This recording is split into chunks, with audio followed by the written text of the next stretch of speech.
Hello, Matthew. How's it going this evening?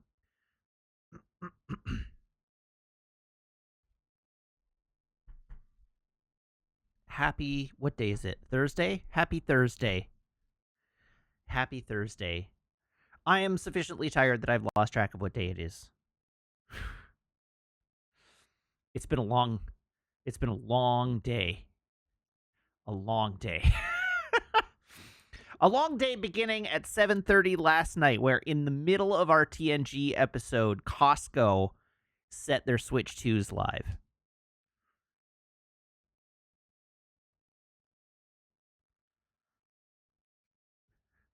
With no forewarning.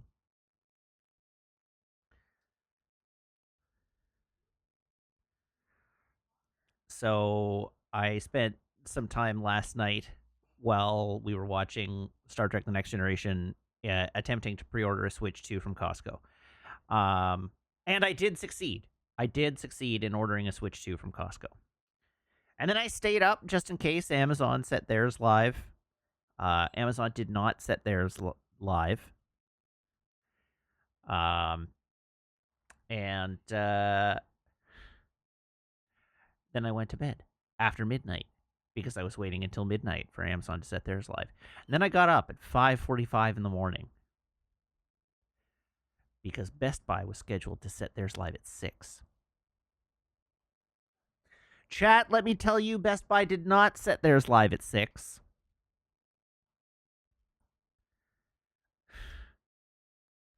Best Buy exploded. Their website exploded. Oh, right, at 9 o'clock last night. So I went through Costco. Then I went through the Walmart thing at 9 o'clock last night, and failed. I was not able to secure a pre-order from Walmart last night. Despite my best efforts, the Walmart website broke. And by the time I was finally able to get a Switch 2 into my cart, I was unable to check it out. I was unable to check out on the Walmart website. So then I waited until midnight. Then this morning I got up 5:45 and tried to buy from Best Buy. So the thing to know about the Best Buy website this morning is that when I logged on at 5 minutes before 6, I got placed in a shopping queue. It's like, oh, that's new. I don't think they've done this before, but I got placed in a shopping queue. And I sat in the shopping queue for 40 minutes before it released me onto their website. So I did not actually get onto the Best Buy website until 6:25 in the morning. By that time, so the queue ends and it says, it's your turn to shop. You have 10 minutes to start shopping or you'll be kicked back to the start of the queue.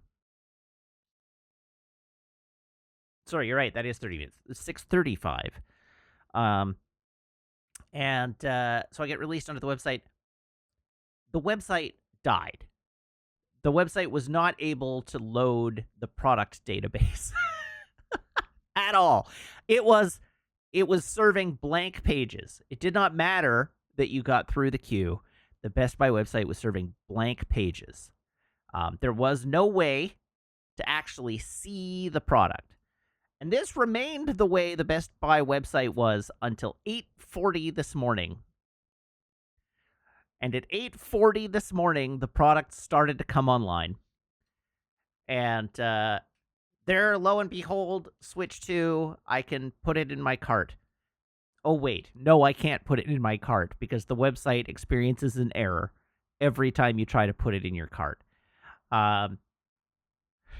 So ultimately, I downloaded the Best Buy app onto my phone. The Best Buy app. So things were so broken. This is actually really funny. Things were so broken that the Best Buy app put me into a shopping queue. And just sat me there for like another solid 15 minutes waiting to get access to the website. As soon as I got access to the website on the phone app, Add to cart, checkout. Worked flawlessly. No issues. Um, so all I actually needed to do was show up at 8:30 or 8:40 and fire up the Best Buy app, and I could have done it with no problems. I did not need to get up at 5:45 this morning. So, uh, anyhow, my great question of the day was, if you're going to have a queue system for your website to meter the number of people accessing your website so that your website doesn't go down with the rush of people trying to order a thing, maybe you want to make sure that the queue system is actually only letting a number of people through that won't crash your website. If you have let enough people through that your website crashes, you have made your queue wrong, and you should not have even bothered.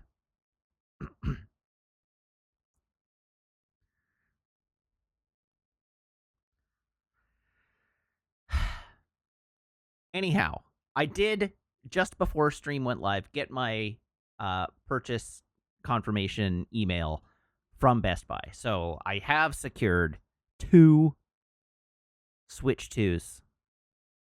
And I am still on the invite waiting list from Nintendo and from Amazon, but at this point I don't need to do that. I have 2 secured. And I have a buyer. One of my friends wasn't able to pre-order one, so I have somebody who can take the second one.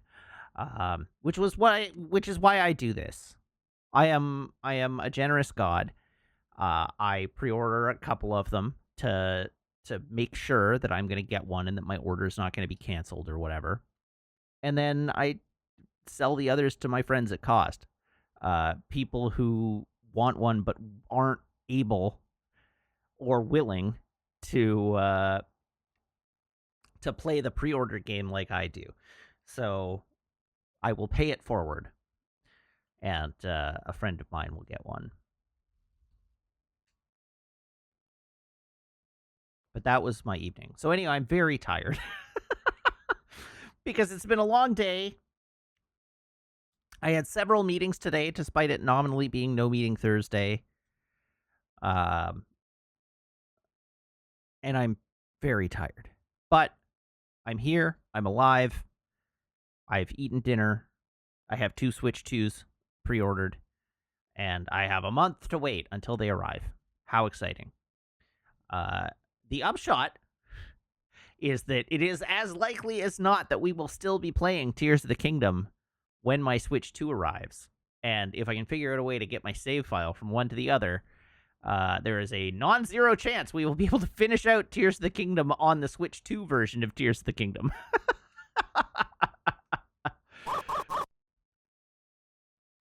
So that's exciting. Pharmacist Judge, thank you very much for the resub now for 46 months.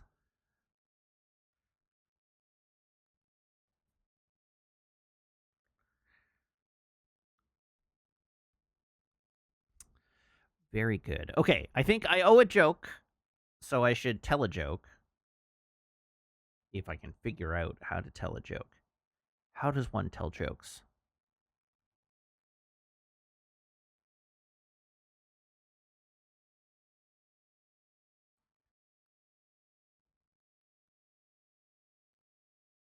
Hmm.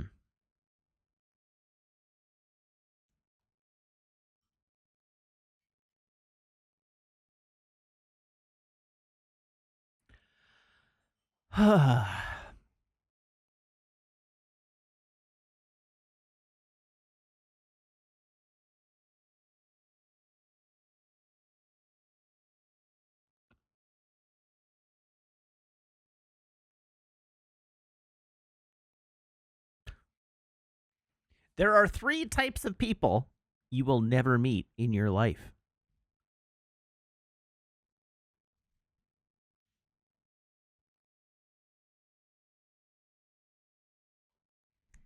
I can't tell you who they are. I haven't met them either.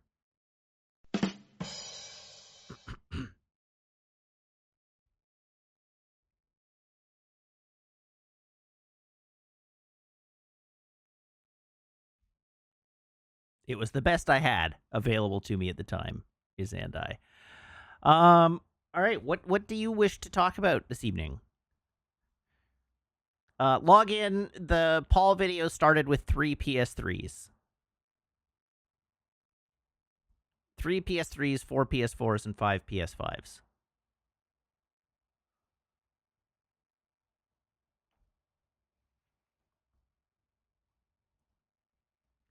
TNG thoughts. It was fine. It's a fine episode. I'm glad they rejigged the trill for later.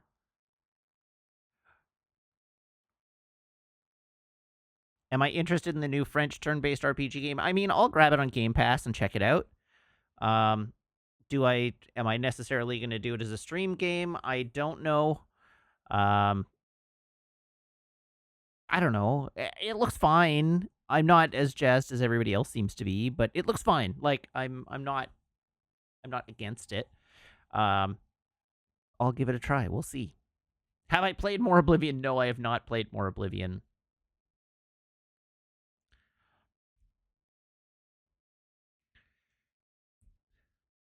I have so little time. I've been doing so many other things.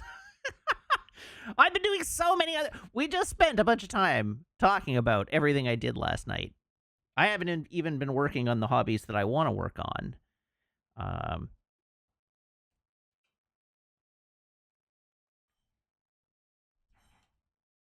What am I jazzed for? That's a good question. I am jazzed for my cute doggy and my loving partner. I think we've actually had this conversation before. Like, what am I jazzed for in terms of upcoming games? And there's actually not a lot this year that I'm like super gung ho about. Let's see if anything has changed.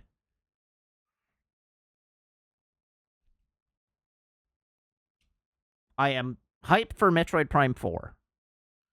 But we have 2 additional Metroid Prime games we have to play on stream before I can play Metroid Prime 4.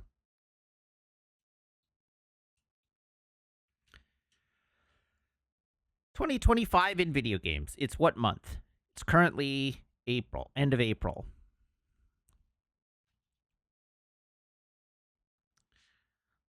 Yeah, what am I interested in?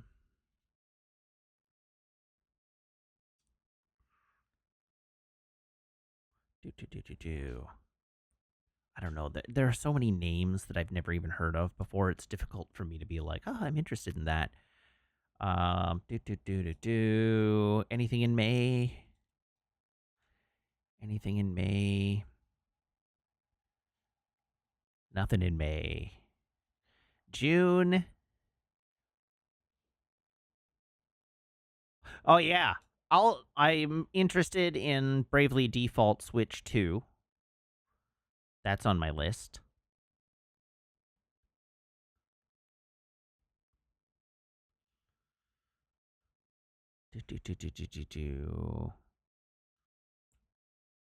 Tron Catalyst, maybe. That's a big maybe, though. Death Stranding 2, but I'll have to play Death Stranding 1.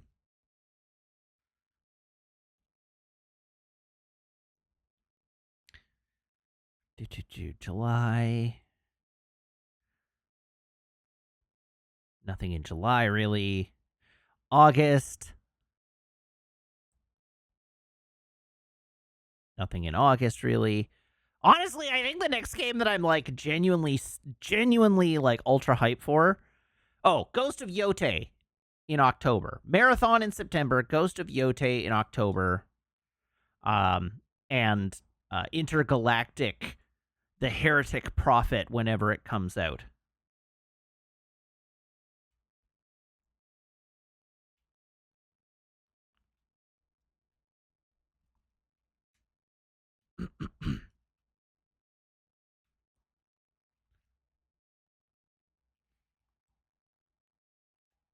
We're doing a one-off marathon stream. I have already told James to hit me up for marathon.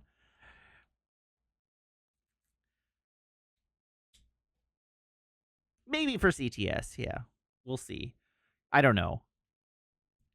The problem is that James already has a 3-stack for extraction games, so, and I'm not apparently a good enough friend for James to replace someone in his 3-stack with me.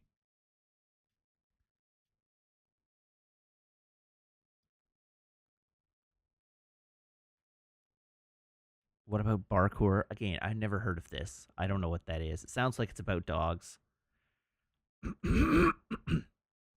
James can't do a podcast with me, can't play Marathon with me. No, you're saying can't. The answer is won't. The word is won't. James won't do a podcast with me, won't play Marathon with me.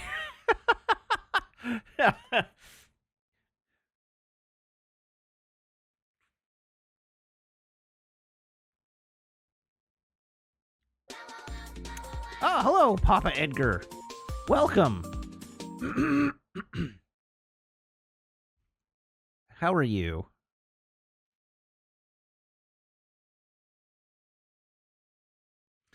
We are currently just here chatting before we start playing Tears of the Kingdom, which is the game that we will be playing after we're done chatting.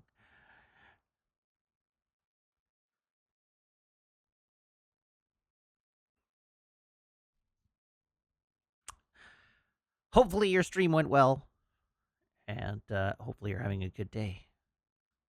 I'm very tired. We were just talking about how tired I am because I was up early this morning trying to pre-order a Switch 2.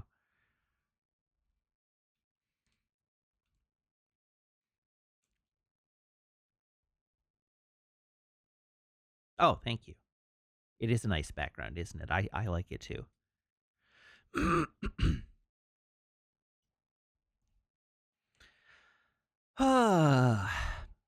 All right, chat. What else you got for me? Otherwise, I'm going to move on. We're going to play the video game.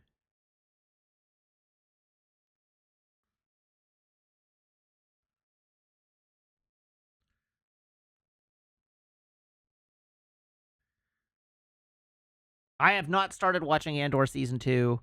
I'm going to be behind the curve on Andor because I have a television watching project that I'm in the middle of right now. So I'll be catching Andor once it's all out and I'm through the Netflix Marvel shows that I'm working on. Damn, I did not give last night's at TNG a rank. I didn't vote.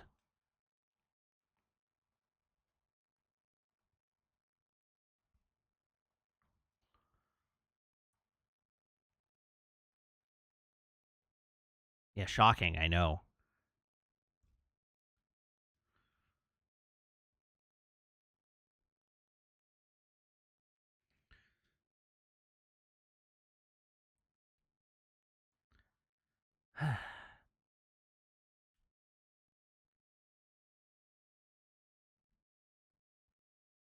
And to the question about Netflix has Marvel shows, Netflix did have Marvel shows. They don't anymore. But Daredevil and Jessica Jones and Luke Cage and Iron Fist and The Defenders and Punisher, those were all Netflix Marvel shows. And then when Disney Plus came out, more recently than that, but after Disney Plus came out, Netflix moved them over to Disney Plus. Agents of S.H.I.E.L.D. was not, in fact, a Netflix show, Isandai. Agents of S.H.I.E.L.D. was an ABC production. It was not.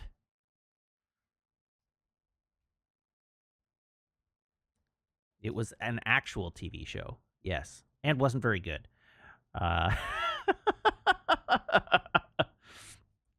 I wanted to like it more than I actually liked it. They didn't do things. The first season was just a vehicle to do a thing alongside Captain America, the Winter Soldier, and everything else was not very good.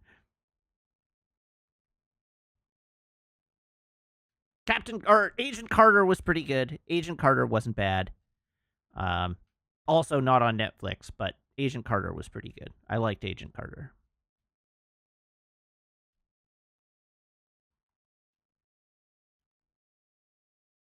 Agents? Okay, so here's where we disagree. Finan says that Agents of S.H.I.E.L.D. suffered from being out during the X-Men not being in the MCU, and I disagree. And the reason I disagree is that I think making a show called The Agents of S.H.I.E.L.D. and centering it around people who have superpowers was a mistake. I don't care if they're X-Men or Inhumans. I am not tuning in to an Agents of S.H.I.E.L.D. show to watch the X-Men.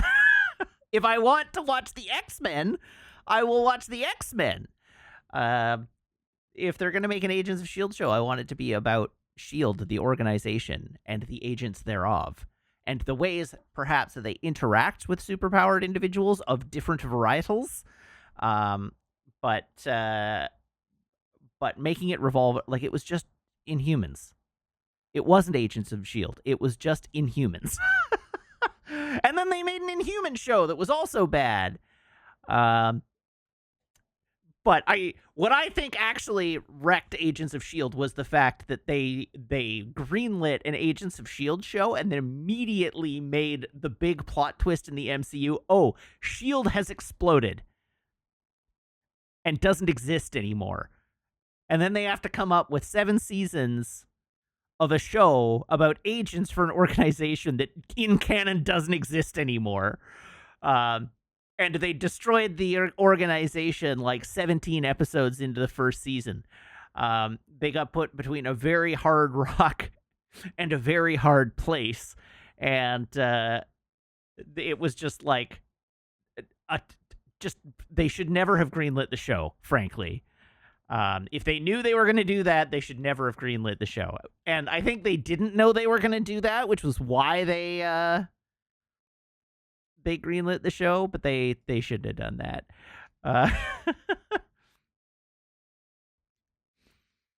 After that happened, there was no saving it.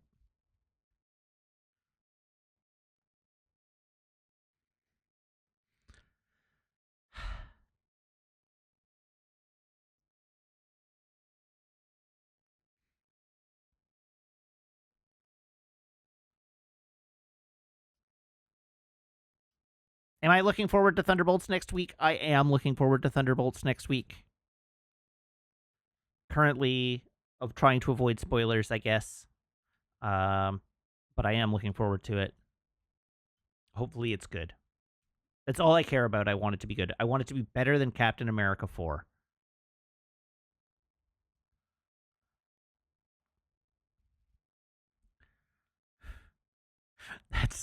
That's all I care about. Please be better than Brave New World. Please be better than a lot of other movies, but please be better than Brave New World. Brave New World was fun, but it wasn't like an amazing film. How high of a bar is that? It's like, please be better than a 3 out of 5.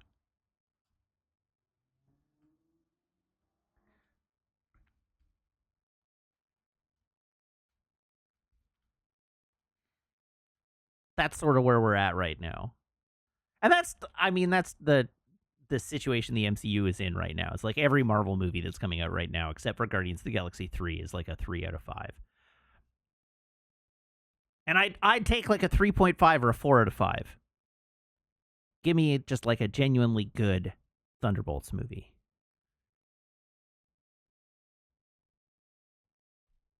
I don't even like the Thunderbolts that much, but like, I mean, I like the characters in the movie. I don't like the team that much, but like just give me that. Yes, Kit Harington was in Eternals, but it was not about him. He's a side character in that movie.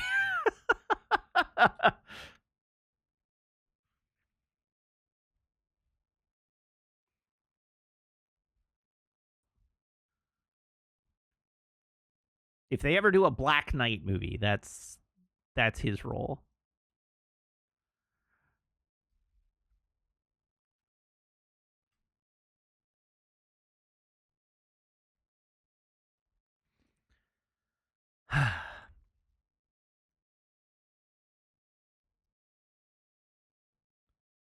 Yeah. What else?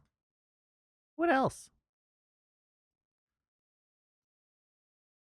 The Blade movie has not, in fact, been shit canned. No, it's been through like 20 writers, and and multiple directors, and it is currently unscheduled. It got taken off the release calendar, but it has not been canceled,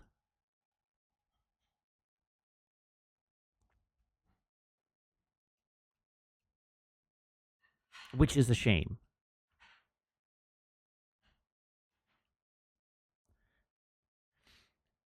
Ultimately, what they realized is now that they finally came to the realization, in fact, that now that they've canonized Daredevil, that brings Luke Cage with it, and they can't have uh, what's his name? I can't think of his name at the moment because I'm too tired.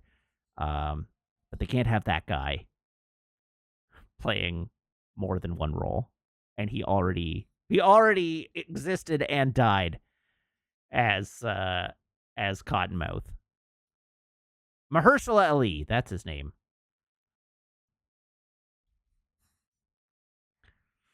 They definitely haven't created a multiverse that allows them to have the same actor play more than one role. Definitely not.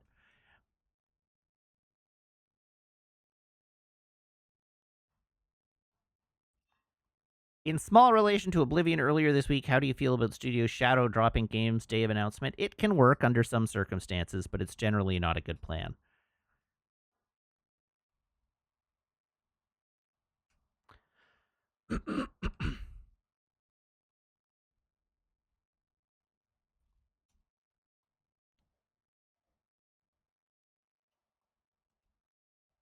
I think Oblivion is the edge case where it works because people have nostalgia for it, and so they're like, "Oh, I can play it right now." I actually think if they had done a long lead up to the Oblivion remake, it would have been less successful.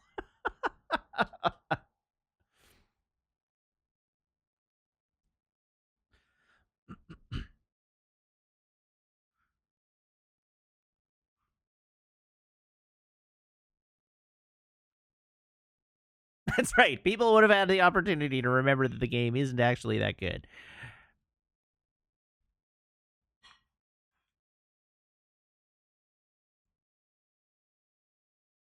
That's about right. Okay. I think we should move on. I think we should play a video game because otherwise I'm going to fall asleep in my chair. Um, so let's do that. Let's play a video game. But before we do,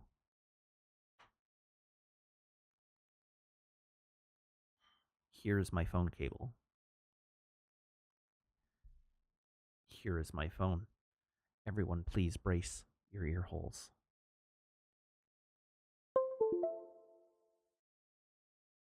Oh, also, I'm you'll be thrilled, I'm sure, to know that I am one movie away from finishing The Seas in my great project to rip all my movies.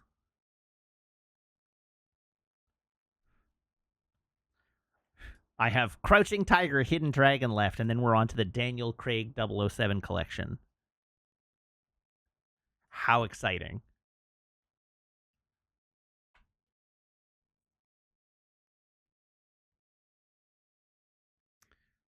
Uh, da, da, da, We've had another joke request, so I'm going to try and find a joke for you.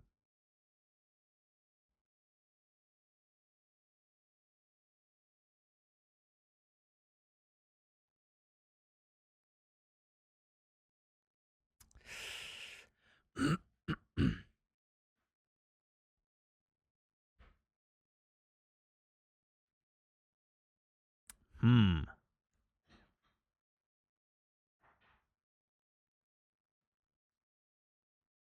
Why haven't other intelligent life forms visited our solar system?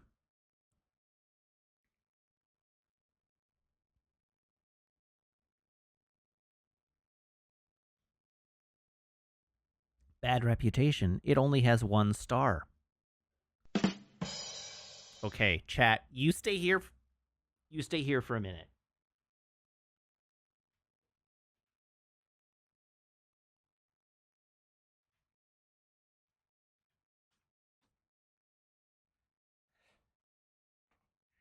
You're all You're all roasting me for putting the Daniel Craig Bond movies under D instead of something else.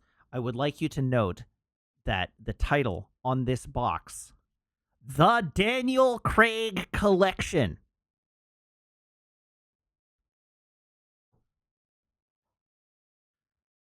The Daniel Craig 5-film collection.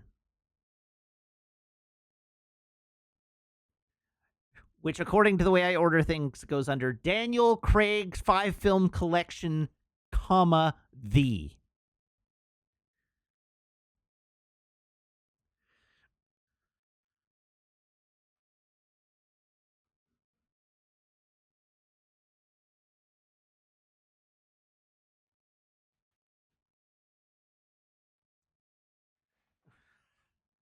I am not wrong. I am technically correct.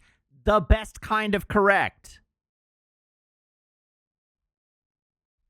And all of you people saying it should be under T for the should go straight to jail. Straight to jail. I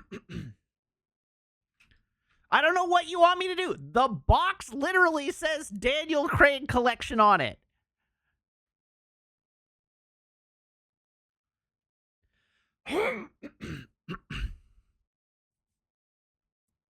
Anything else would be incorrect.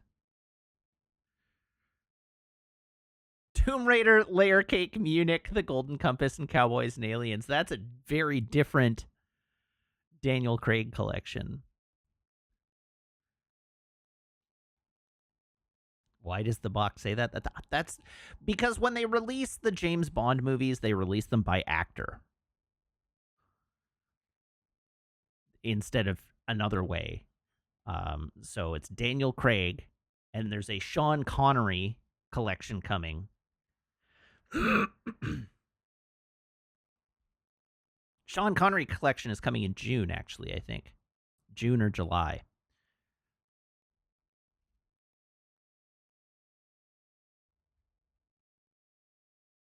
Will it be filed under S or C? That will depend on what the box says. I believe it is the Sean Connery collection, so it will probably go under S. But we can look this up because I have, of course, pre-ordered it. So let me consult my pre-purchase to see what it says.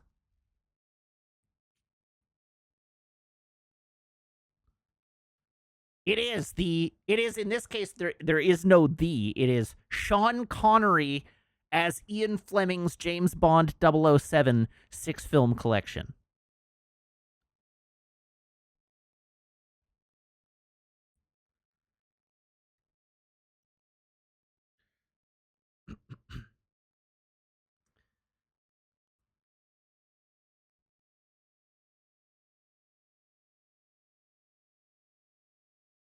Sean Connery as Ian Fleming's James Bond 007 6-film collection.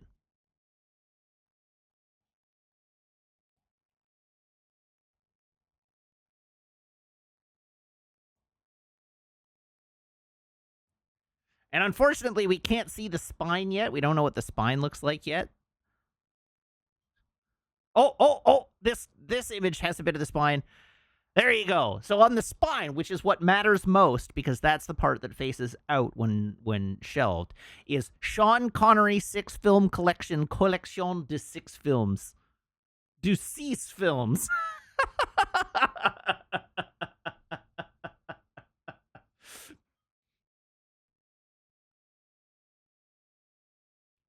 Why is part of the cover in Japanese? Well, Izandai, I leave you to, well, A, somebody doesn't remember from Rewatch with Love very well. But I ask you, Izandai, what James Bond movies were Sean Connery in? Was Sean Connery in? What James Bond movies was Sean Connery in? They better release OHMSS as the George Lazenby collection. I agree. Izandai, you haven't watched Rewatch? You should watch Rewatch. It's really good.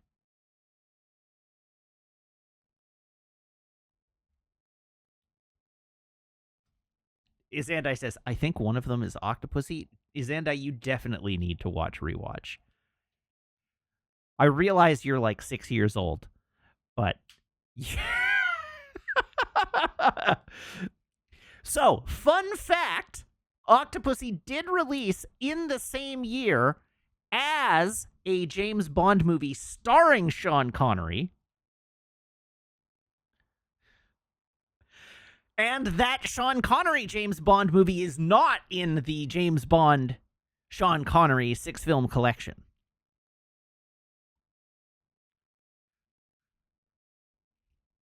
Fun facts all around. That was like 6 layers of fun fact there. But no, Izandai, Octopussy is a Roger Moore film.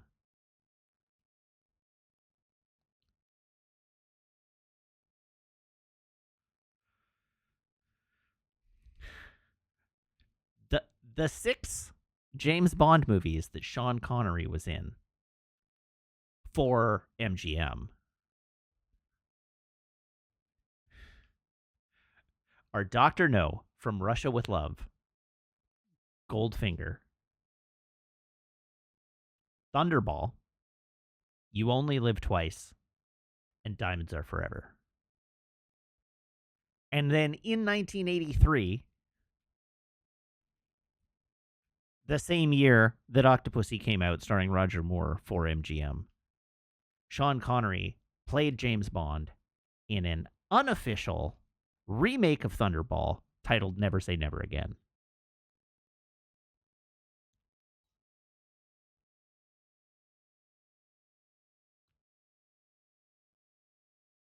Izandai, fun fact. Izandai says, you're right that I need to watch Rewatch, but I also need to watch each movie before this episode. Fun fact, because of the nature and format of From Rewatch with Love, you do not, in fact, need to watch every movie before its episode.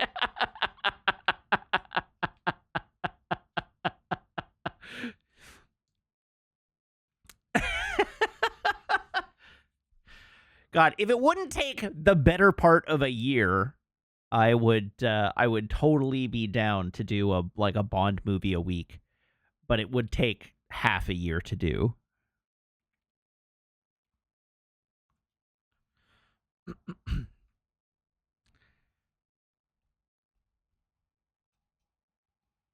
But I do love those movies. There are 26 Bond films. There are at least 26 Bond films.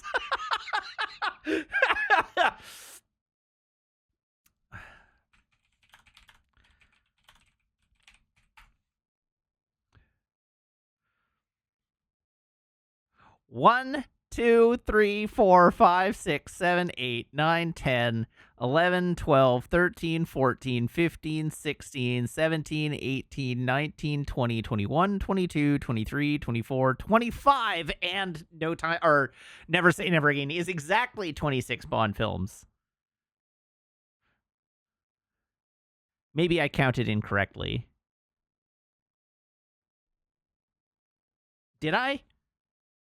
Oh, and Casino Royale. And the fake Casino Royale. That's the other one. 27. 27 Bond movies.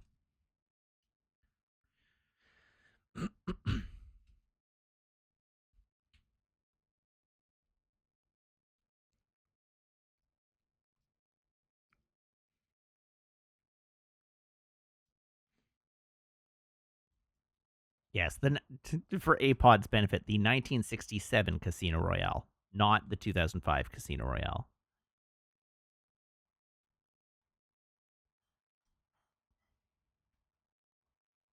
Also, APOD, you should watch From Rewatch with Love.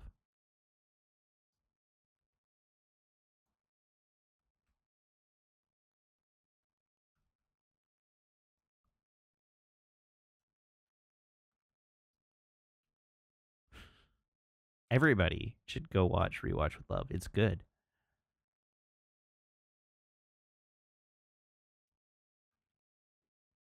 It's a good podcast, Bront. I'm very proud of it.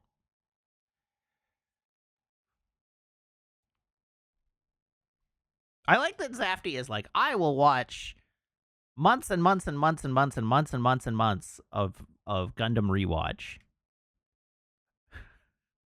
But 26 episodes of rewatch with love, that's a bridge too far.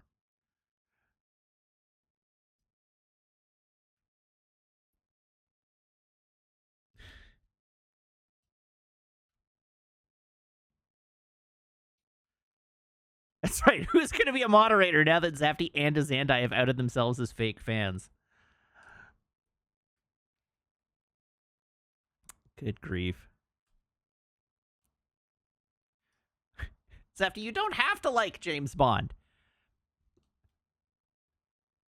This creator, who I like enough to demand at length for a year to moderate for, has made this great well of content available on the internet that's fun and entertaining. How dare.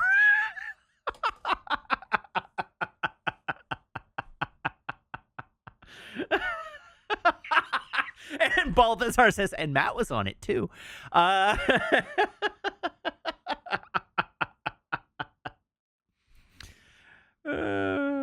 dear.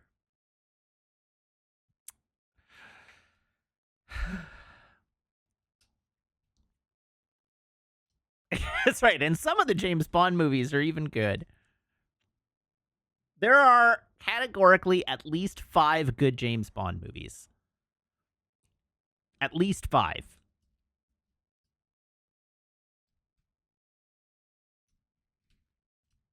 And there's at least one good James Bond movie that's just actually a good movie, irrespective of it being a James Bond film.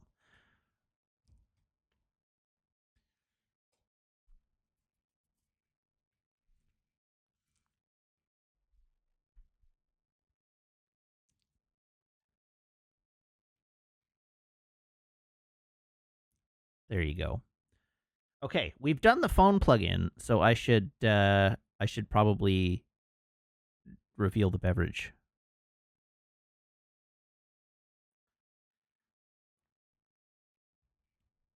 Diabor says, I forgot the No Time to Die episode was 3 hours. I forgot that No Time to Die was.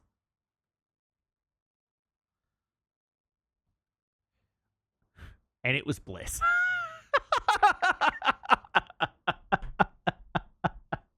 That, I think, is the worst part of the entire project to do this whole podcast, is that it was all to ramp up for No Time to Die, and then they delayed No Time to Die for a year, and so our timing was all shot, and then when it did finally come out, I didn't like it.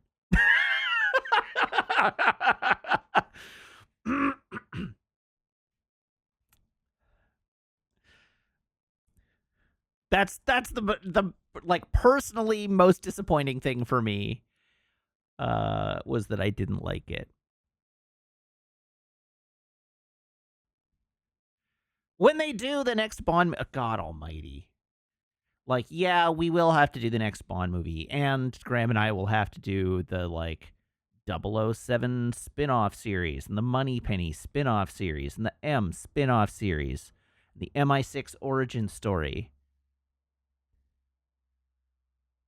And the one where it crosses over with Amazon's Jack Ryan.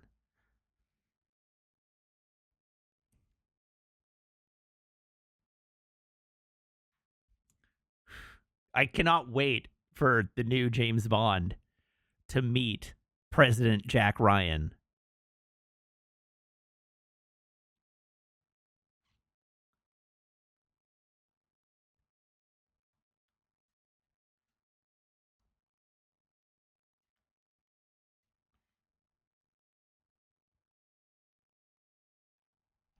The Adventures of Hugh Branch.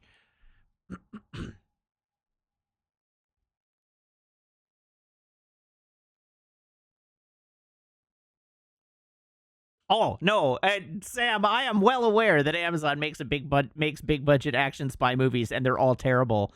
I'm very aware of that. But I'm willing to forgive bad James Bond movies. If I weren't, We wouldn't be here.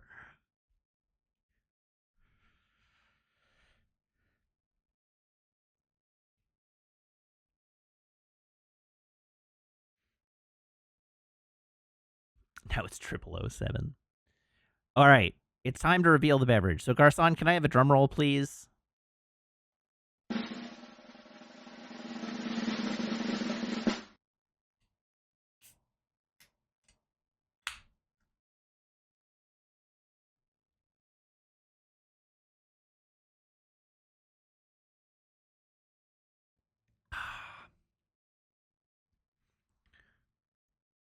This is the Hoyne Brewing Che Bello Italian Pilsner.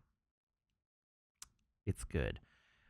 Dam says, I just really wanted James Bond 1960s period piece. So I was thinking about this the other day again, because it was like a thing that I proposed, right? Like, cast a younger actor and just make a 1960s period piece movie and set it in the Cold War and go back to roots. It's like the one way to really differentiate from the things that are eating James Bond's lunch these days. And I saw, I don't know, it was a tweet or something. Somebody said that will never happen. And they're right. It will never happen, because what James Bond is in the modern era is a marketing vehicle. If they cannot put James Bond in an Omega watch and an Audi car or an Aston Martin car and give him a Sony Ericsson phone and so on, then they can't make enough money on the movies to make them worthwhile.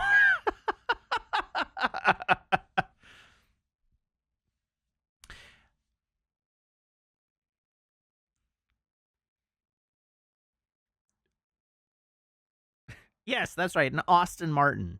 It's an Aston Martin because it has so much power. It's an Austin power in the Aston Martin. Salvaged it. Nice work, Wiggins. Good save. Listen, chat, I told you I am barely hanging on. You got to be nice to me tonight. I'm hanging by a thread here.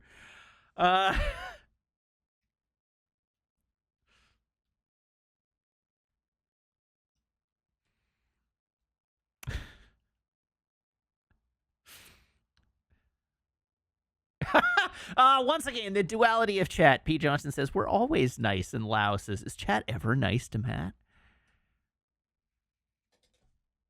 The duality of man. Okay. I didn't press the buttons that I needed to in order to make this work.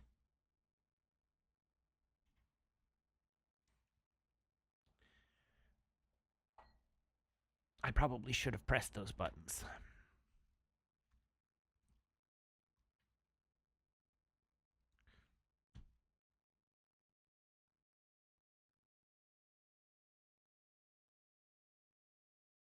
Well, that's slightly concerning. The next James Bond is Jeffrey Wright. I'm here for it.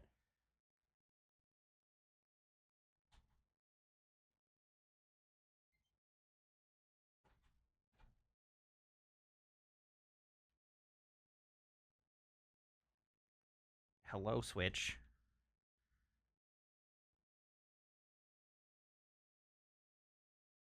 Apparently my controller has... Oh, there we go. It's connected now.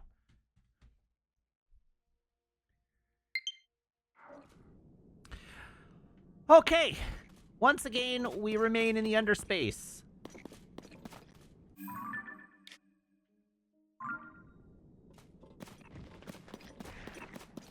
And I want to go this way. Oh, right. Booth. There we go. Booth. Chat, you're expecting an awful lot from me tonight. I'm going to level with you.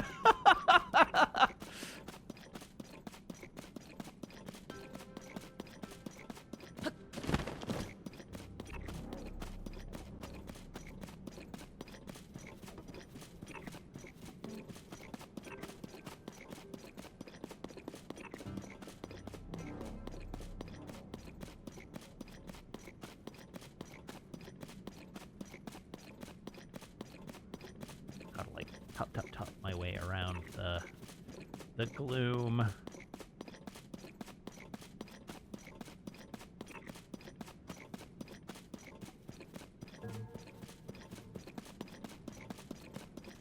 Here, let's shed some light on the situation, shall we? Oh, I don't have a bow equipped. I need a bow. Whew. Oh, for crying out loud.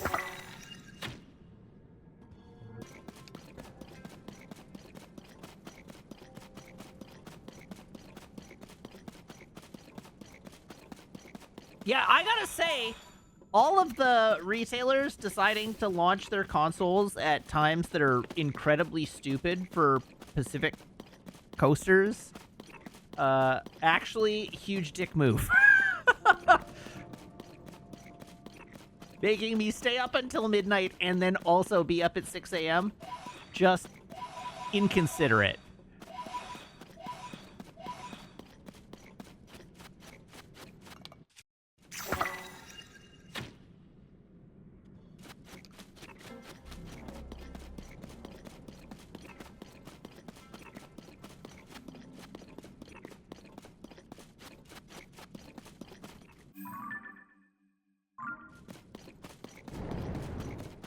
What? What gloom did I step on? How dare you? Also, what manner of weapon have ye?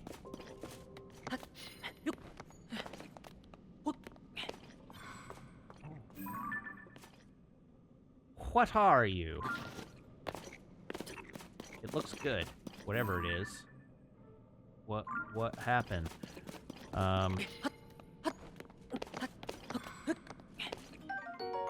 Soldier's broadsword? Nice. Maybe I can get rid of a decrepit soldier's broadsword and get a pristine soldier's broadsword.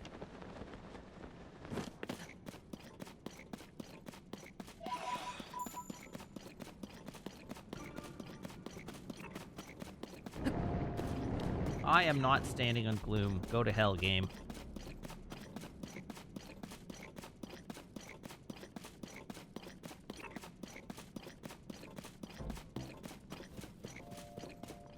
Wow, that looks like a big weapon. Oh, it's some sort of pike. Soldier's spear. Do I have a decrepit soldier's spear? Oh, I actually don't. But I can drop one of those and take that.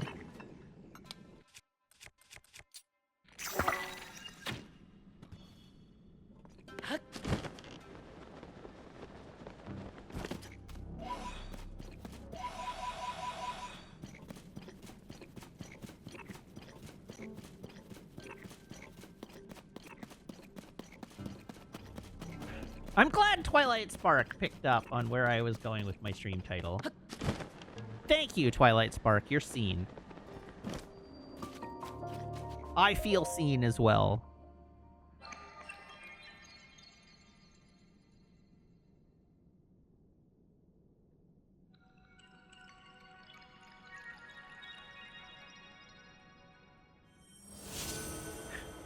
So going back to the Bond conversation, Sam says there's a side of me powered by pure spite that says they should just keep the Craig series going with Lashana Lynch's 007. The side of me that's powered by pure spite is pure spite is that they should keep this Craig series going with Daniel Craig.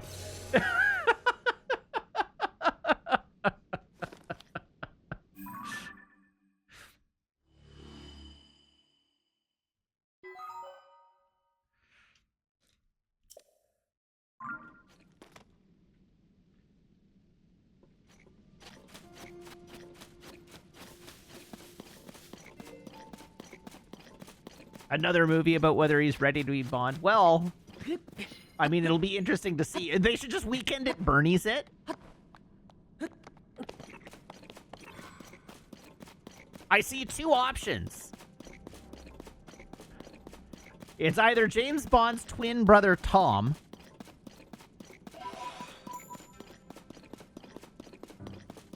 or they Weekend at Bernie's it. Either is an appropriate outcome. Oh, I guess they could clone him. That's fair and reasonable.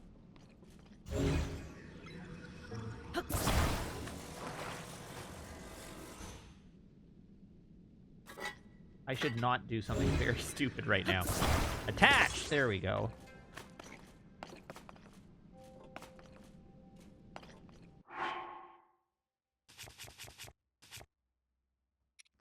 No Time to Die is basically a Metal Gear Solid. Well, except that the bad guys in Metal Gear Solid typically have a reason for doing what they're doing.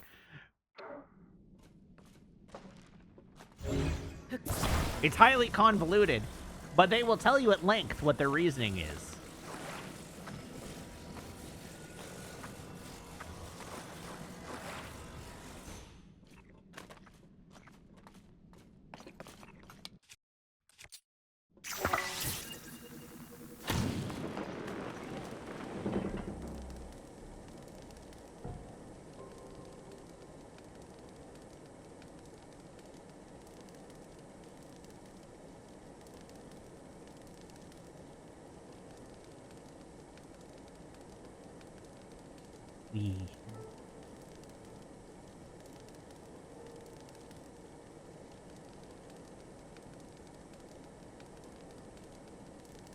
Look at that giant fiddlehead fern.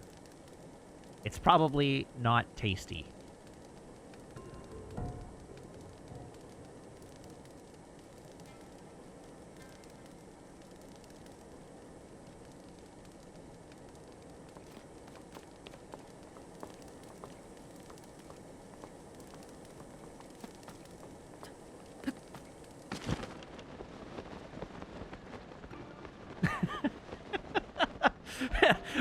So I like Sam's response. Like, the bad guy in No Time to Die has a reason. He created a nanomachine plague so he could assassinate anyone in the world, and then when it gets stolen, he deputizes his army of super spies to help him get it back.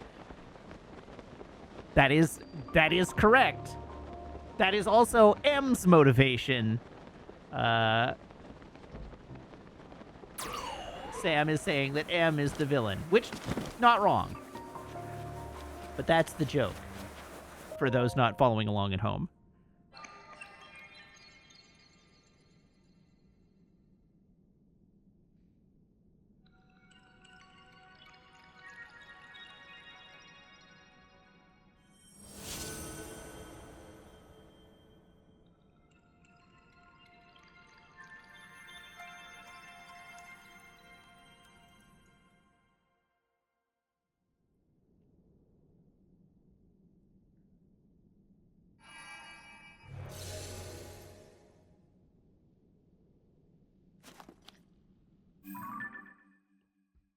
For what it's worth, as Hand-Eye, the movie does not seem to realize that M is the bad guy.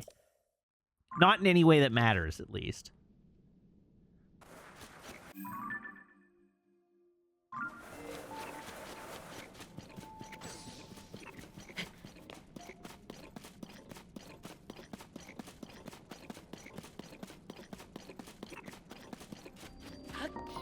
Desert Coliseum. Desert Coliseum.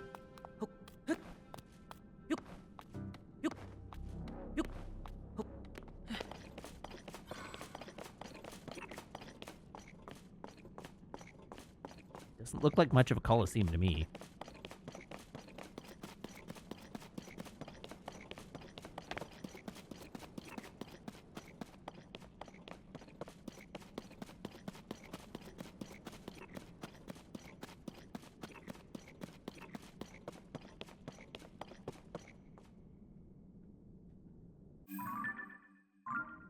Okay, we appear to have located the wall.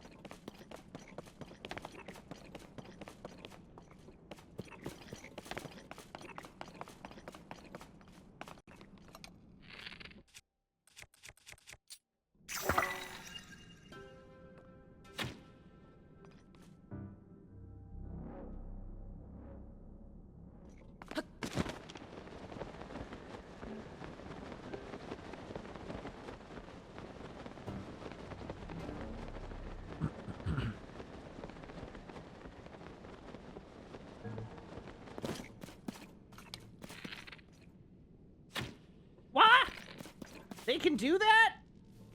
That's so rude.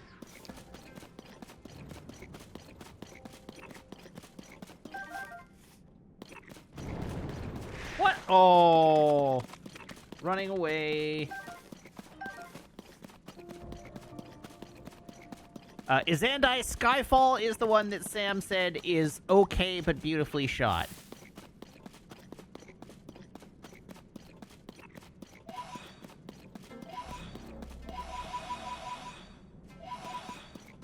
It's also the one that most people would tell you is the second best Daniel Craig Bond movie.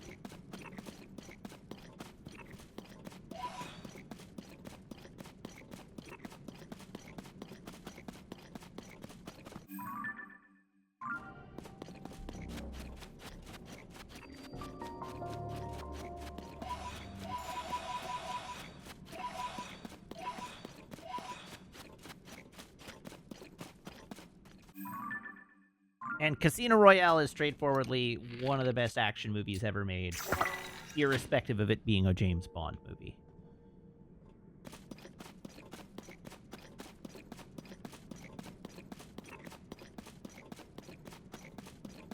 Yes, Skyfall has Javier Bardem as the villain.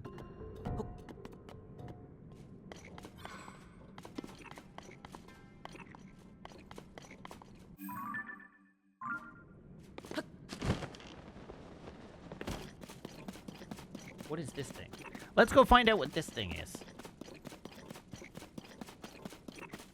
It looks like a thing I can ascend to the top of, so it might make traversing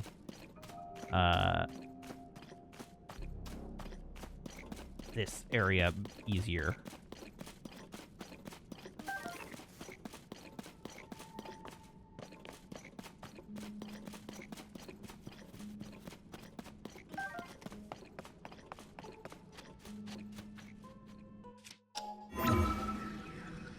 Traverse! I hope this isn't an exit to the surface. Did I find, like, the elevator?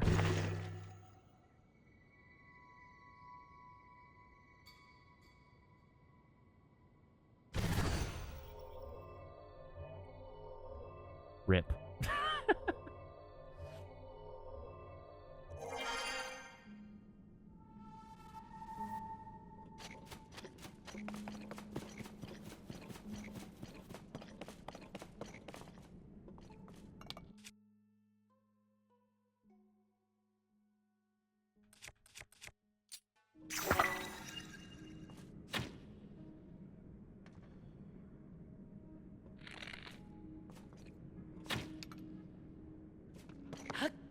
The boss! I have stood on the gloom.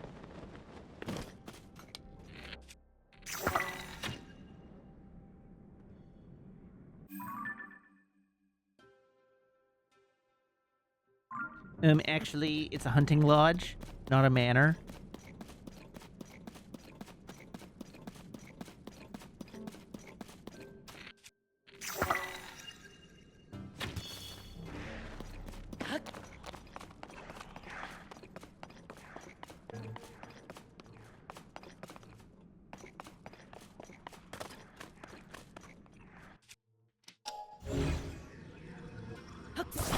I mean, it was owned by his parents.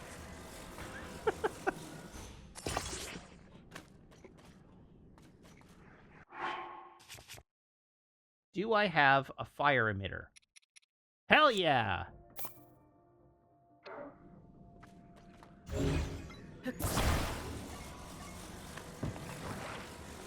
Emit the flames.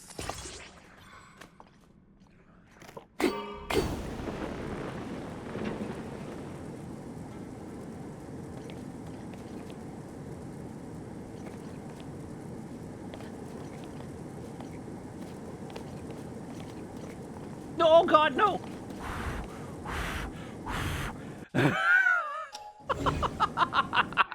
Jesus Christ.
Rocks.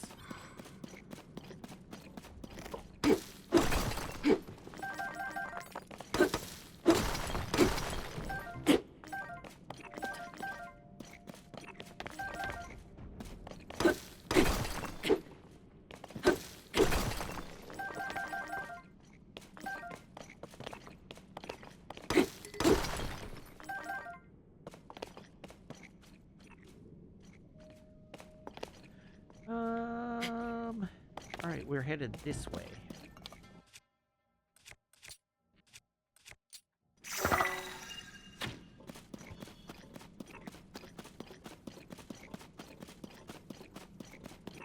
Geology rocks? As compared to what other kind of rocks? The phrenology rocks?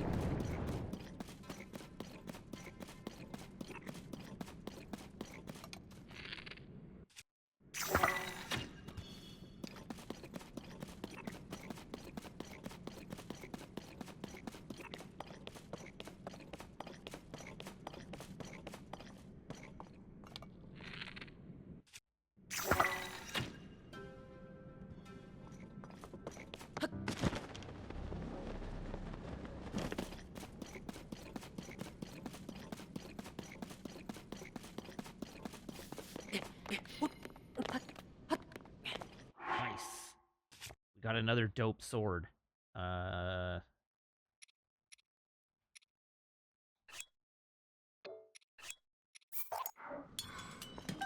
Sword.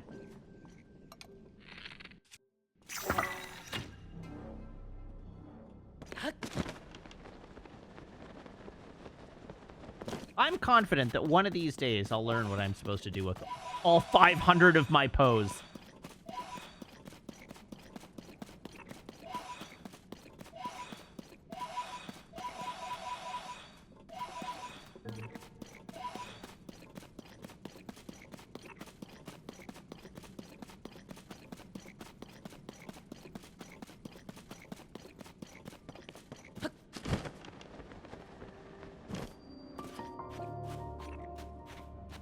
The part that's problematic is that I have definitely already met the person who takes the pose. I just don't remember who they are or where they are.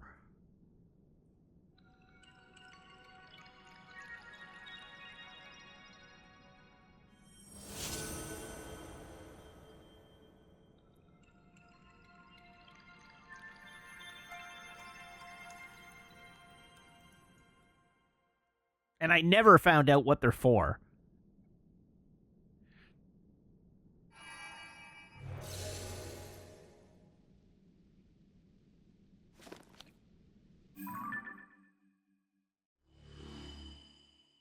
Oh, yeah. Look at all that visible territory.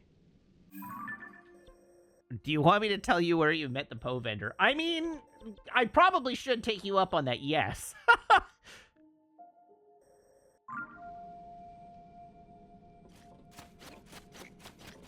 Oh, they're in Lookout Landing. All right. Everybody's in Lookout Landing. It's the place to be, apparently.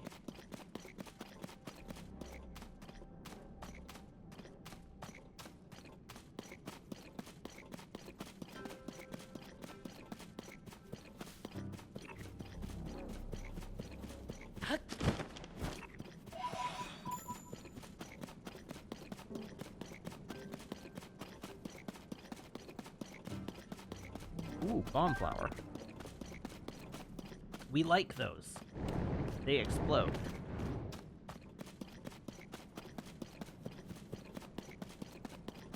Sometimes they explode me.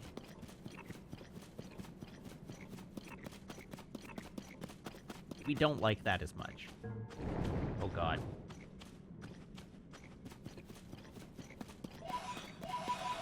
Note to self, don't walk over Gloom while I'm low on stamina. It's just a bad time.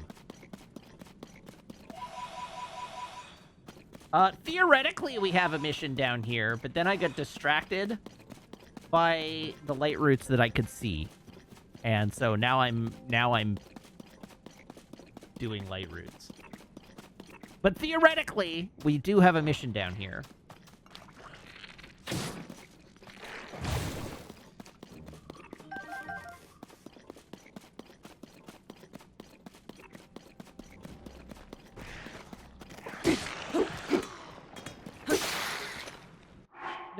my sword. Sorry, my hammer.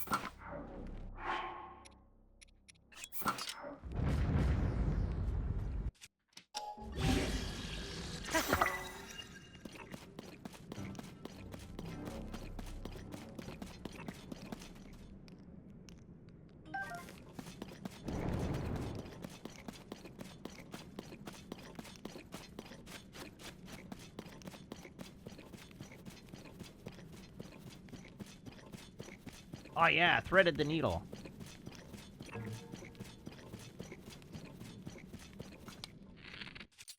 The needle of bloom.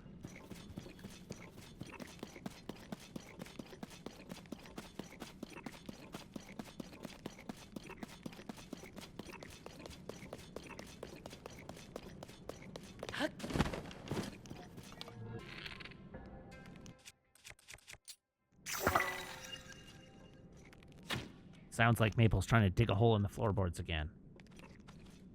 Oh, hey, this is convenient.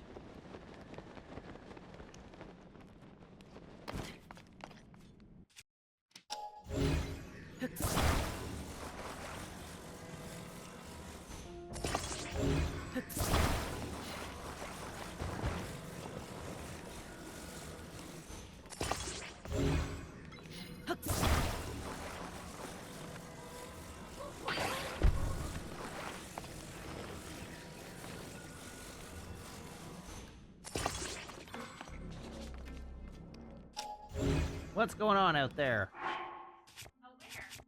Out there.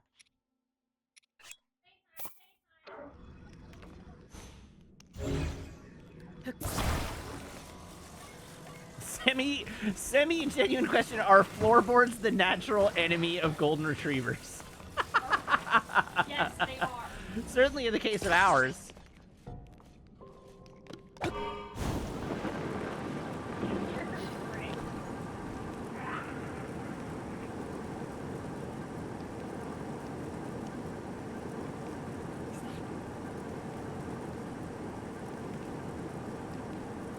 I win.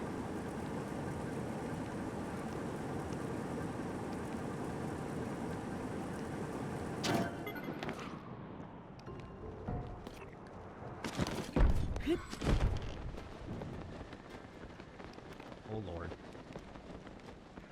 That's a lot of That's gloom. why we don't play Oh. the office. That's why we don't play.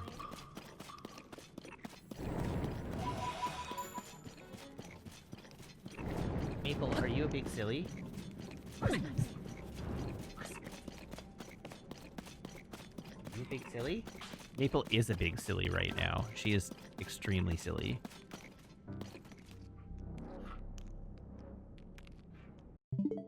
Oh.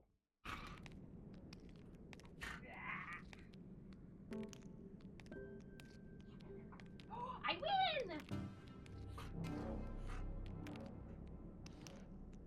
Look at her vicious face. I know. So vicious.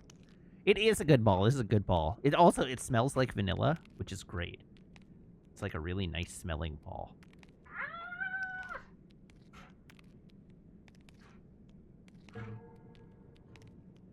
What a goober.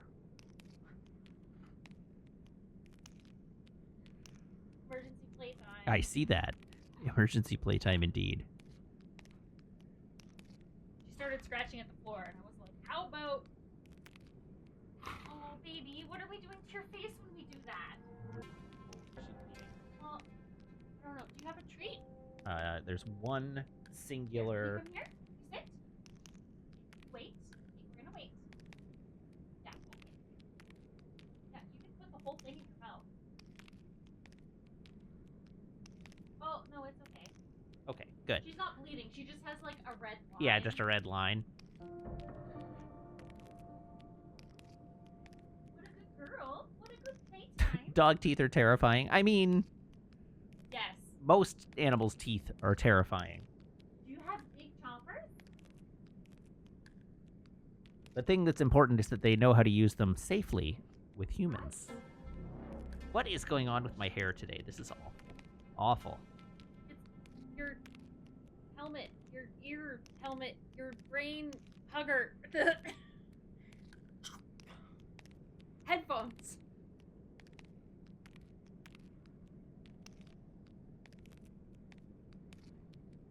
My ear helmet. You know what I meant? I did. That's the embarrassing part.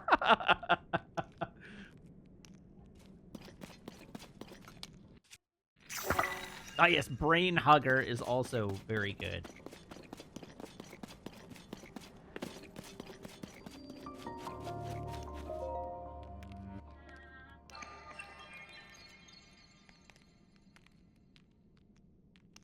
She sleep. Oh, she wake. Be back.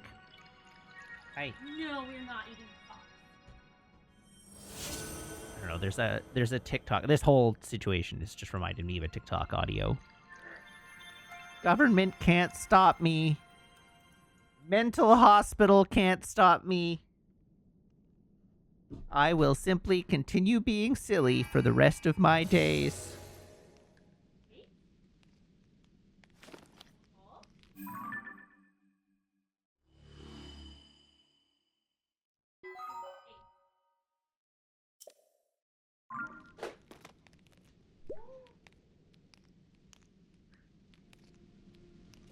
Okay, now we head this way.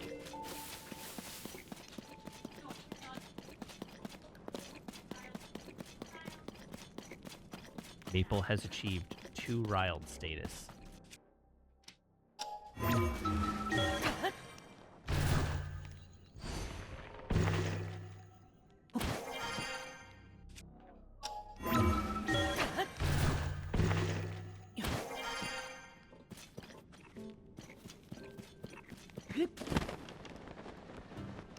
Oh! Boo.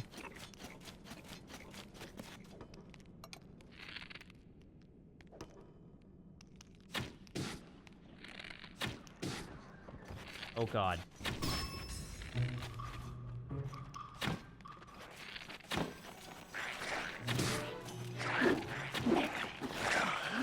No, thank you. I'm good. I'm good, thank you.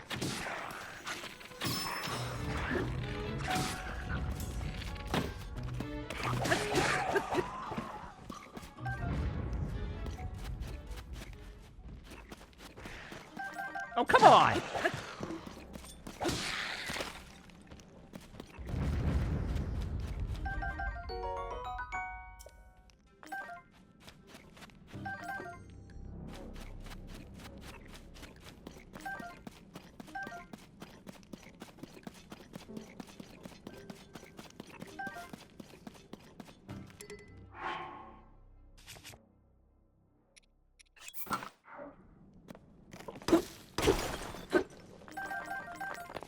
Okay, we gotta break all this stuff.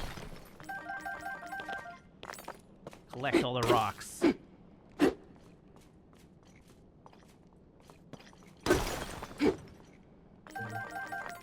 My letterbox rating for Rise of Skywalker is 3 stars.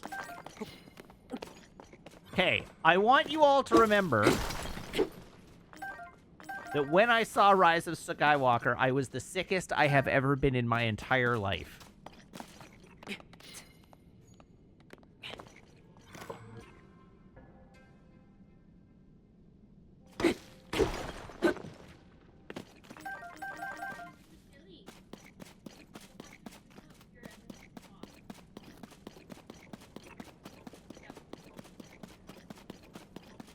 So I mean, I'm willing to grant that I probably gave it some points for being like really pretty looking, because it is a really pretty looking movie, for the most part. But I don't know what I cannot defend that ranking, and I'm not even gonna try. Better watch it again to be sure. That's so mean.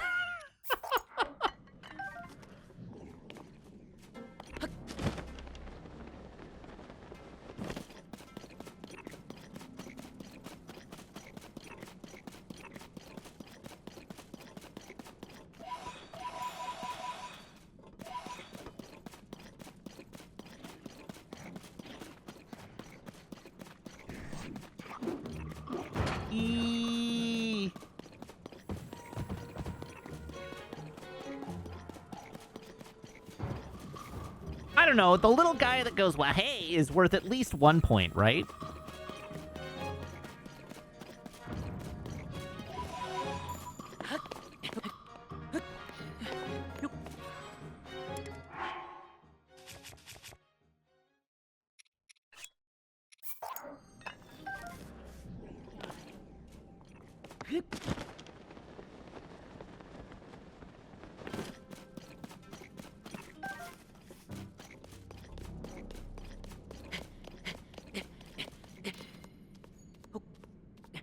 What is our dog doing? She flop.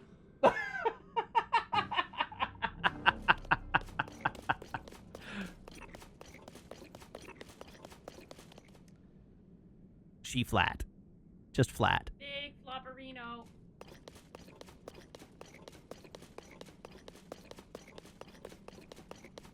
Maple is a very silly girl. She truly is.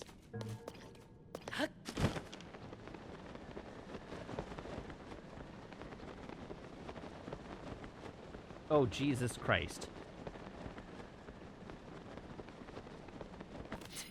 Let me tell you the extent to which I don't want to fight a gloomified Talus.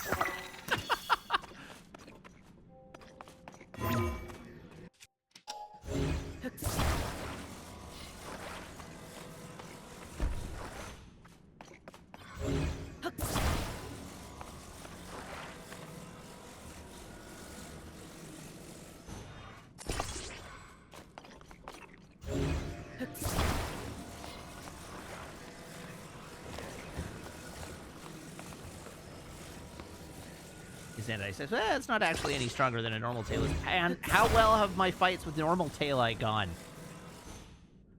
If you had to rate them on a scale from 1 to 10.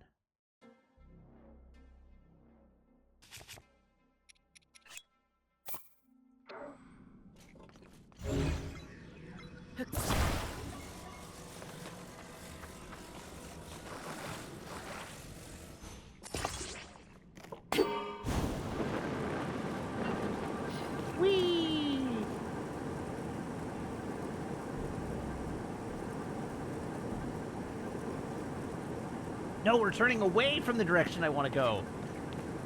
This is the worst.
Wom.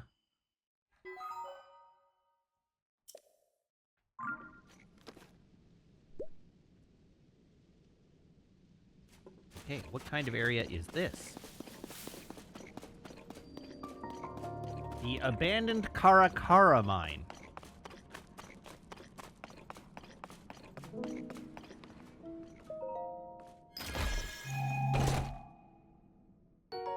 The Miner's Mask, a mask used for working in darkness. The attached lamps are filled with bioluminescent material to light one's surroundings.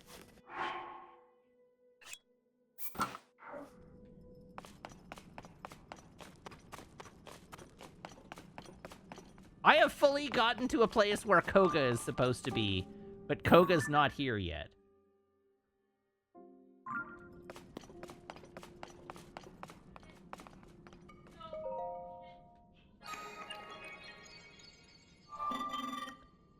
Authorizer verified.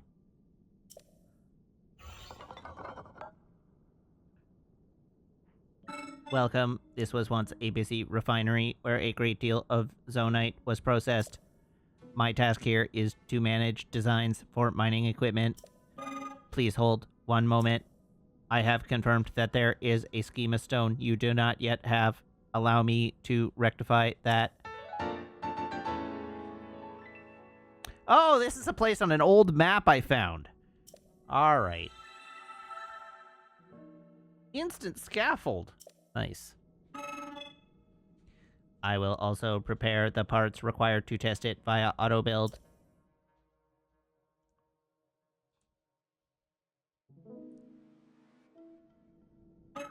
I hope that the schema stone I have provided is useful to you. Where are the parts? Oh, there are the parts.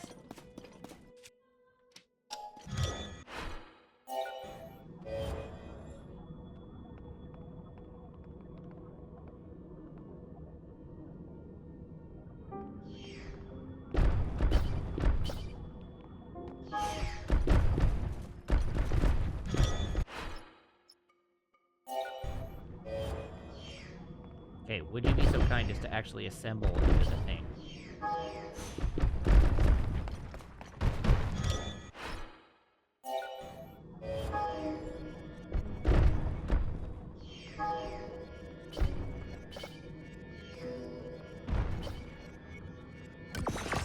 Aha!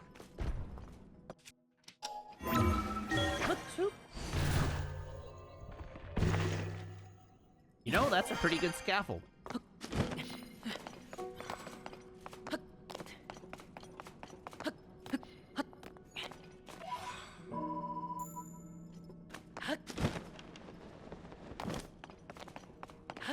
What are you doing, Grandpa?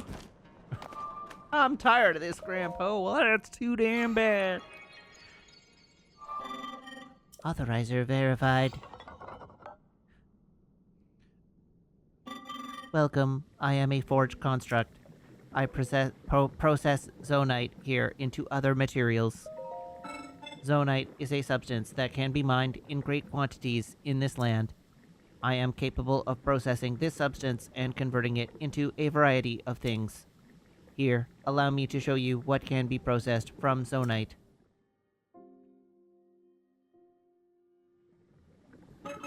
These are materials that have been processed from the ore. I am willing to accept zonite in exchange for processed materials.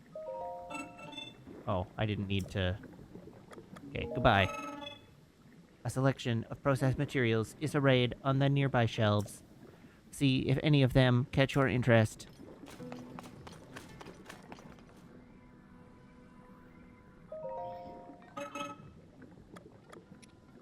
I will take one of those. It's a deal!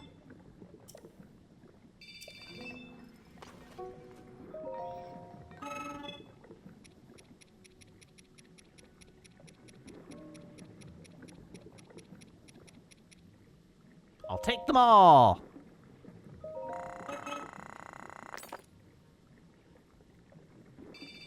That is all that I have on hand. Please wait until I have processed more. But I don't want to wait.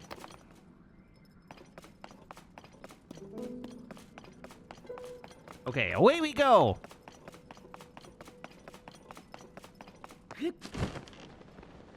Okay, the little dangly lanterns in my head are extremely weird. I do not like it one bit.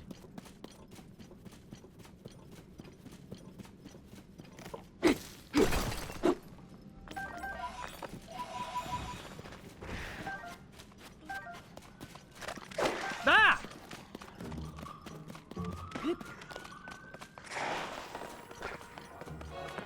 Oh, Christ.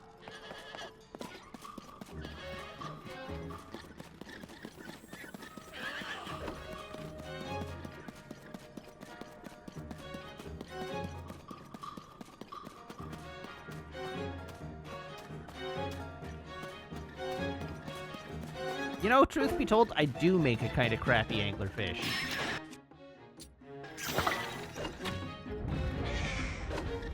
Oh, what? Uncalled for.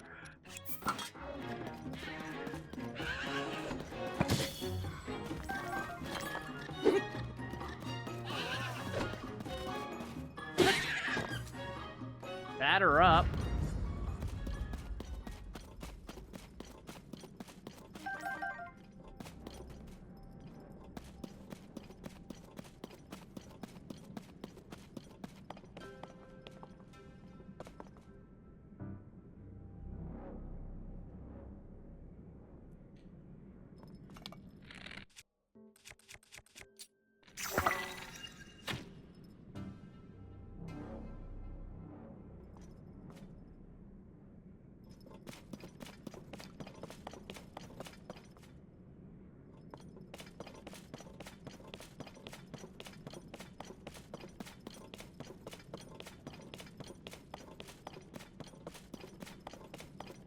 What quest do I currently have active? I think I have the Koga quest active.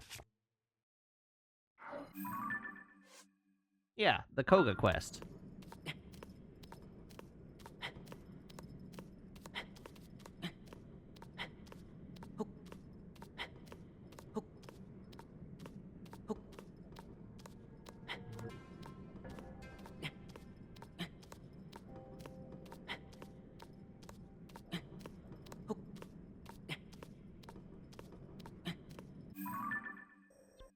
Yeah, it's directing me way over here. And I'm very gradually making my way there. Very gradually.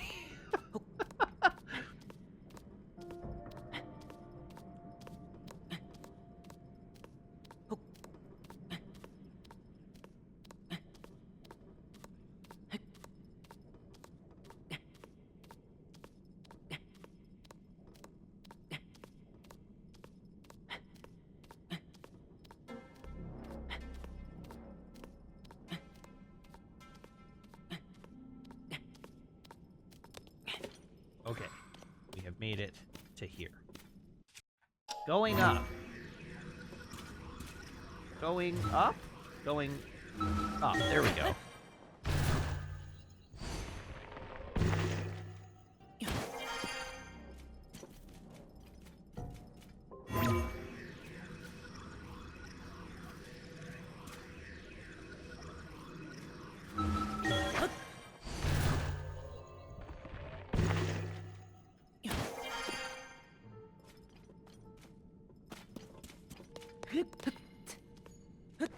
It is almost like I'm exploring.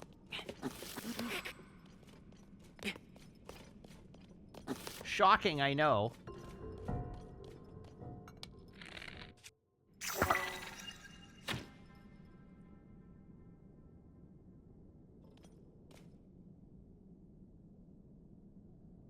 Huh.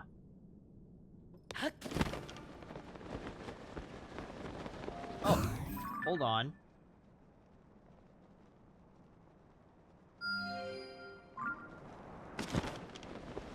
Wow, I sure wasted all that altitude, but oh well.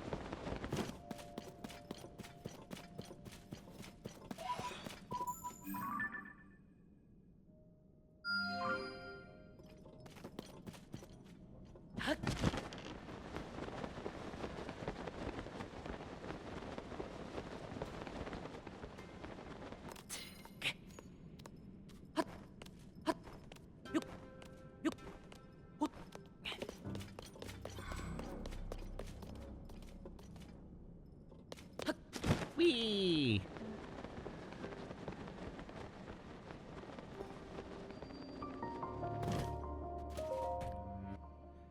We made it! We have arrived at another light route.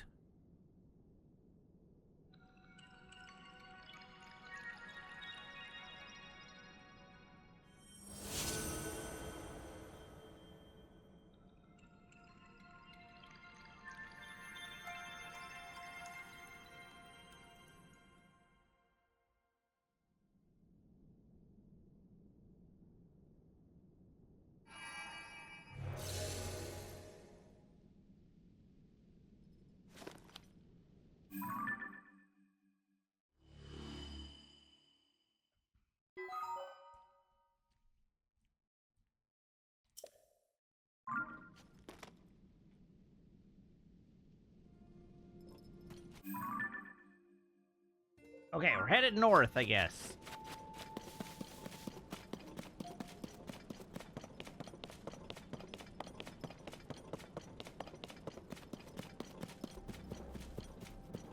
a bomb flower. We continue to like those when they don't blow us up.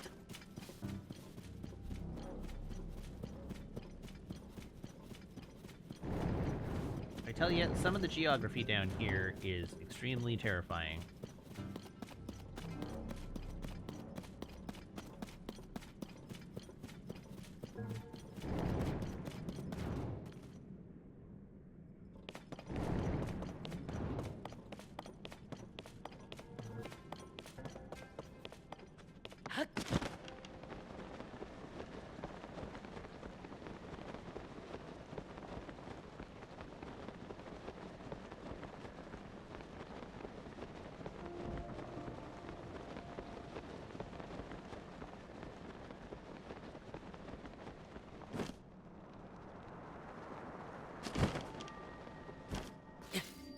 Whee!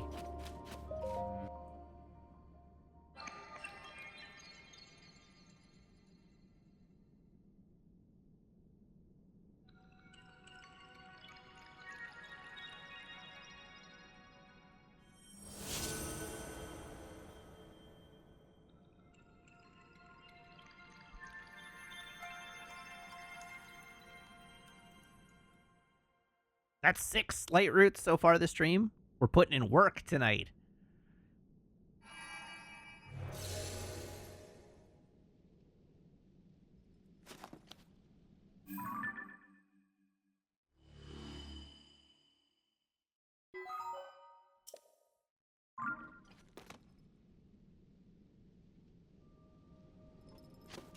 Okay, now we go. Oh my god.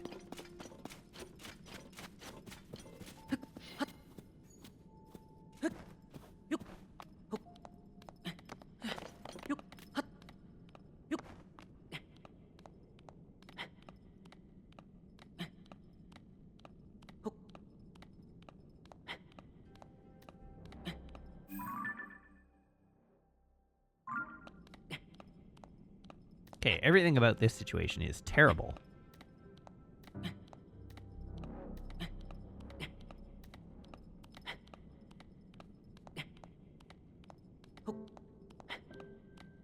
I agree that this all seems structurally unsound for Hyrule as a whole.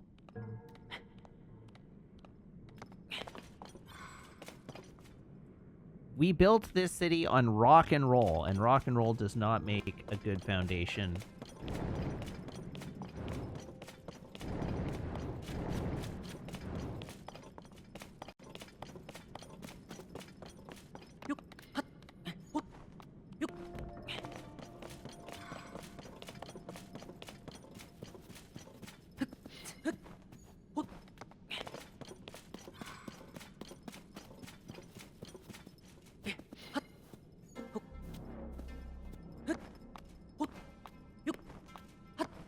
Oh, that might have been a mistake. Oh, no, it wasn't. All right, great. Pardon me.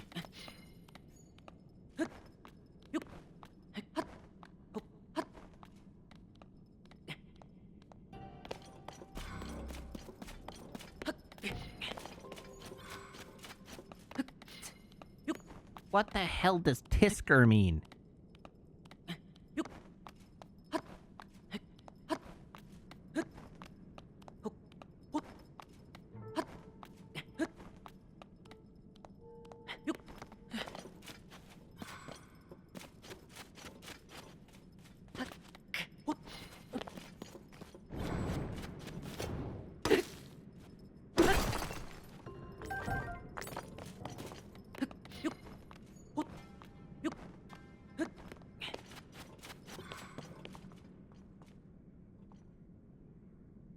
It's Japanese?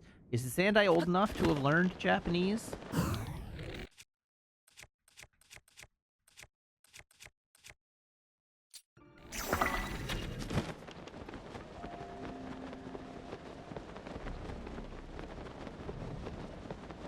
TeamSpeak Kiss Room.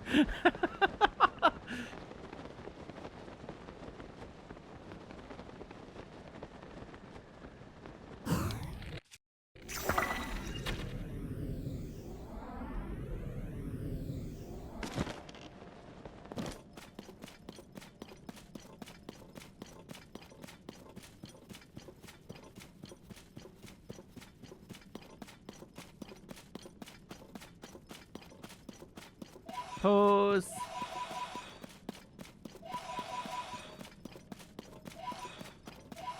Remember, chat, bros before pose.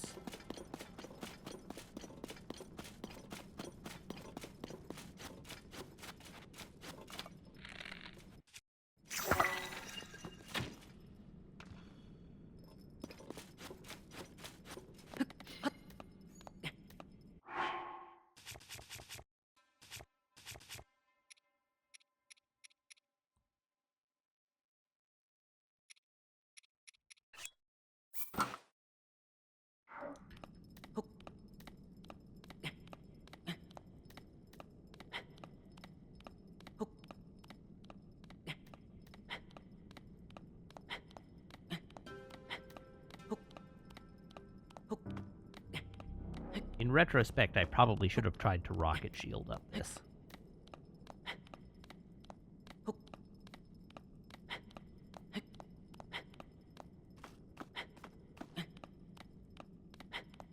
Yes, pants of vertical speed is right.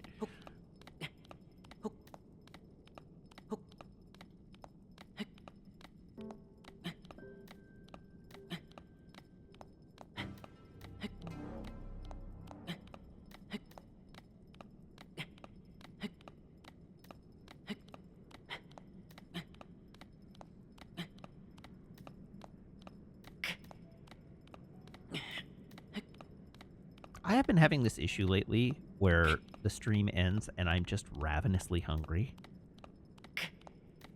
And I don't know why.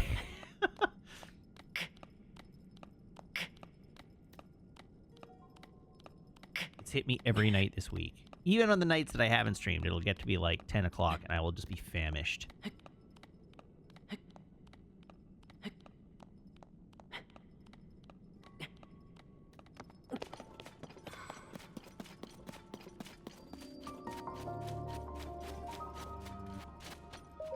I do, indeed, normally have dinner right before the stream. Usually around 5:30. Because I'm an old.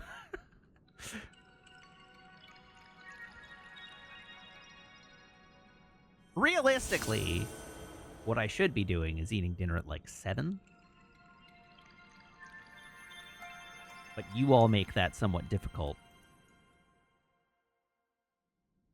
It's almost like there's not enough hours in the day, chat.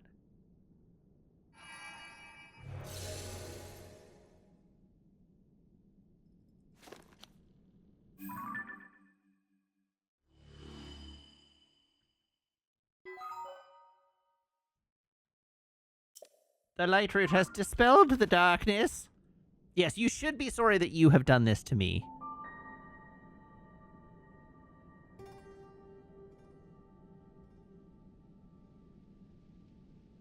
Nintendo has Switch 2 upgrade up for 10 USD.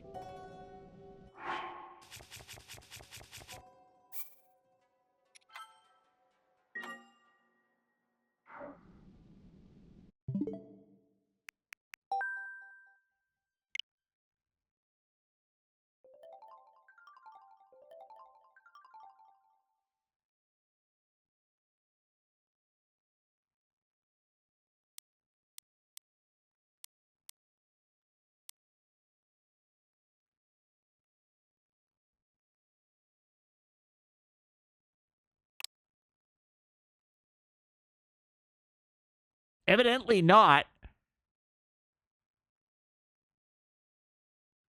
Wow! Look at that go. Ooh. Sakura Bunny Girls is out. Can I interest anyone in clothes and outfit super or clothes and outlet supermarket store simulator?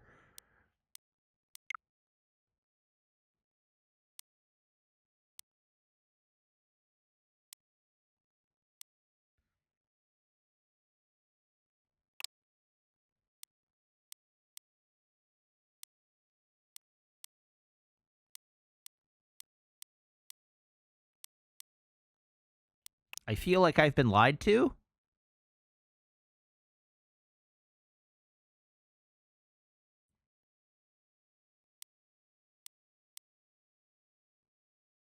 Okay, I'm not... I thought you meant on the store on the Switch, not on the internet.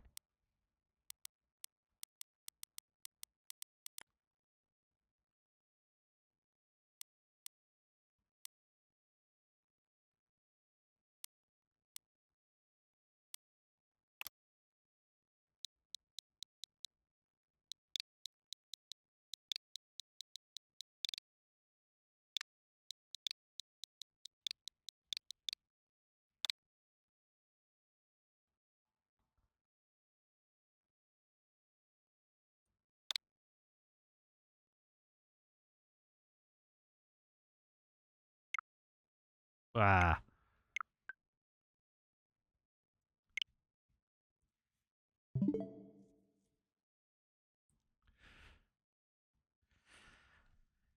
All right, well, back to playing Zelda. Okay. Look at this. We've done a bunch of stuff. Let's go over here. Also, we should be real here. About the only way I'm ever going to get through Xenoblade 1, 2, and 3 is if I stream them. There's no possible way I will get through those games on my own. I find the voice acting absolutely intolerable.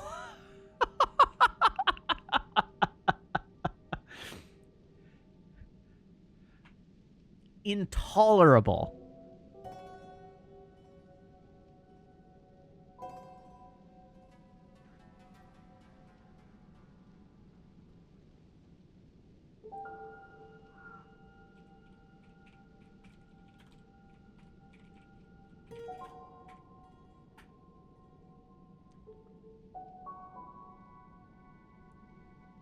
Do they have region locked VA? I don't know. But let me...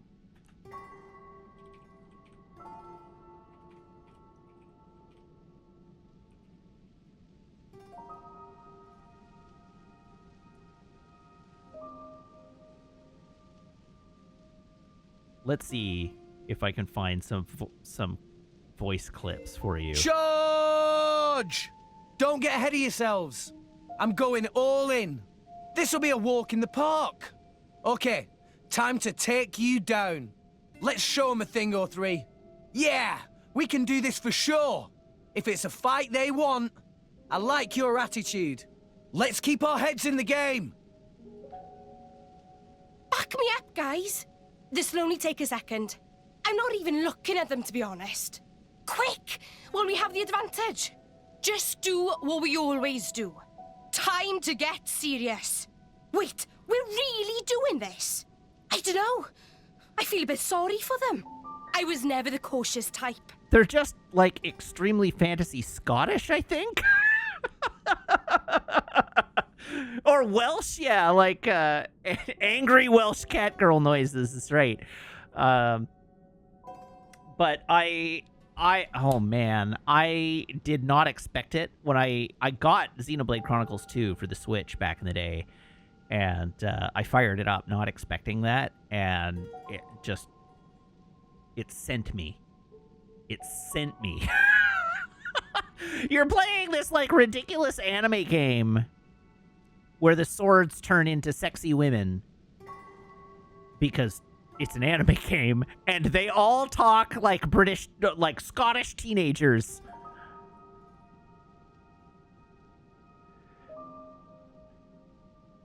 You know that scene in Ralph Breaks the Internet where you're hanging out with all the princesses? And Merida talks and none of them know what she's, like, none of them understand her? That is me and Xenoblade Chronicles 2.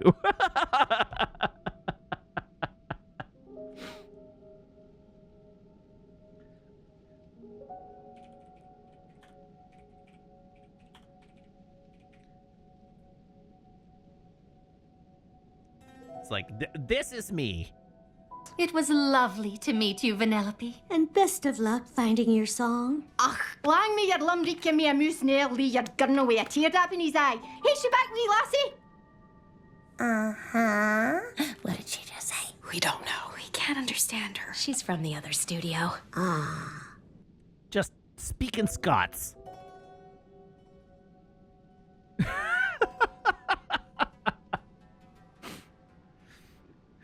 One of my favorite genres of TikTok, of like Scots TikTok, is Scottish TikTok creators who will like take that scene and will actually be like, this is a totally understandable phrase if you speak Scots.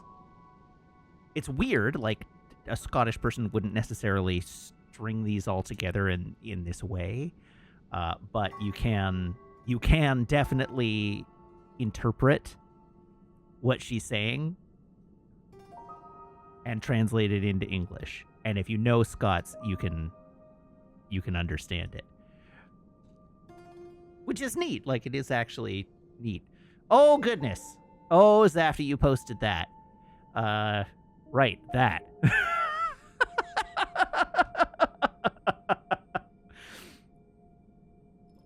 Anyhow, I find the lore and the gameplay and the voice acting and the the graphics and the quest design of the Xenoblade games very off-putting.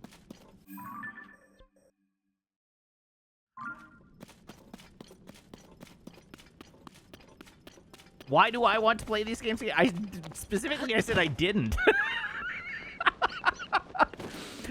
If you recall, what I said is the only way I will possibly get through them all is if I stream them. Because I find them basically intolerable otherwise.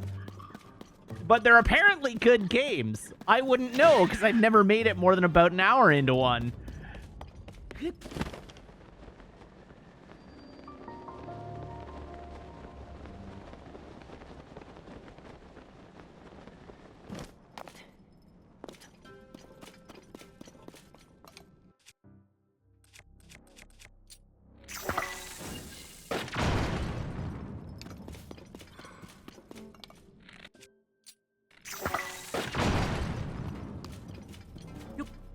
We don't know what the next game will be. I haven't decided. We're far enough from the end of this game that I'm not even thinking about it yet. I would say there's a relatively low chance that the next game will be Expedition 33. Oh, I got 2 large Zonites out of that? Dope. Spider-Man! You really want me to stream Spider-Man again?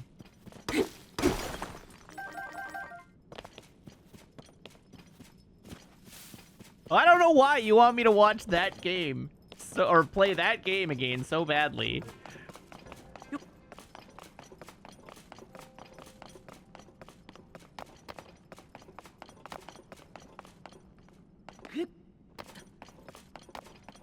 My willingness to play the next GTA will be based largely on how many N-words are in it.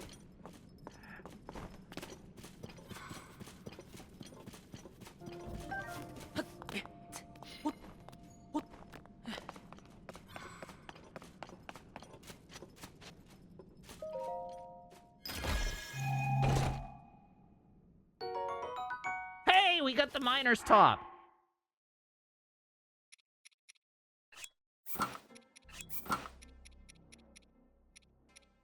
We got a set bonus. I mean, yeah, I know that Sam doesn't like the sound mixing on my old mic.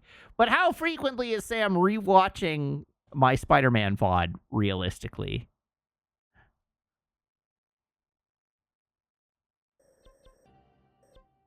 That's what I want to know.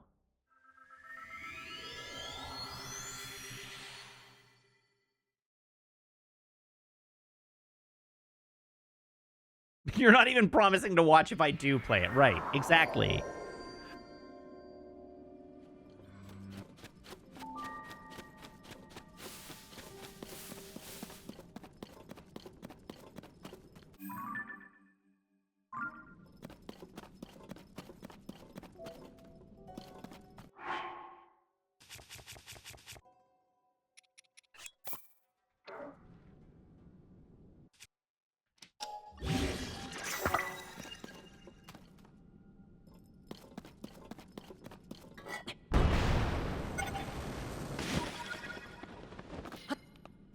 That didn't get me as much vertical as I hoped.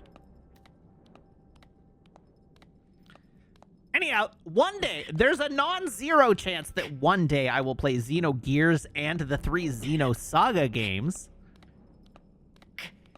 Although my recollection of the Xenosagas is that they're basically interminable.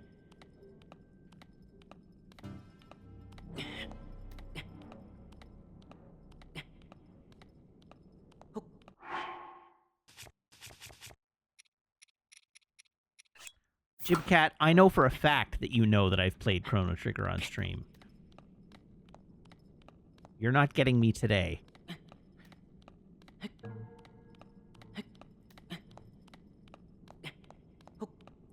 I am too tired to sanction your buffoonery.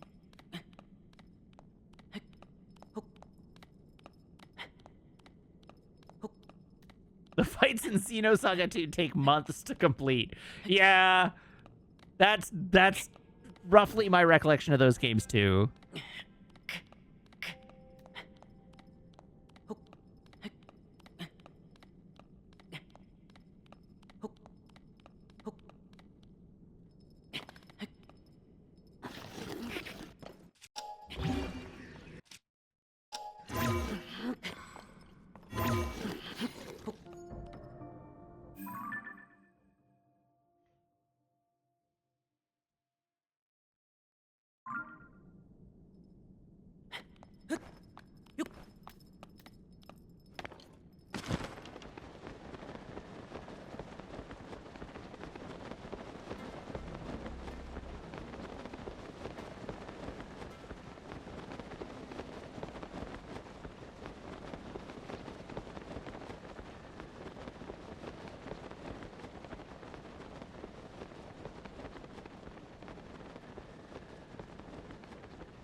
Anyway, I think the most interesting thing about the Xenosaga games is that they are quite valuable if you own them. If you have physical copies of them, they're worth a fair bit of money.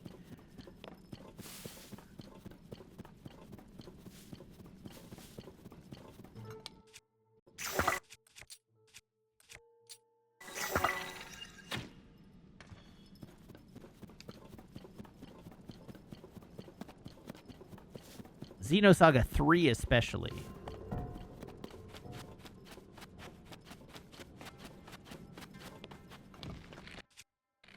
It's like the dot hack games. I think the dot hack games for PlayStation are also reasonably high value.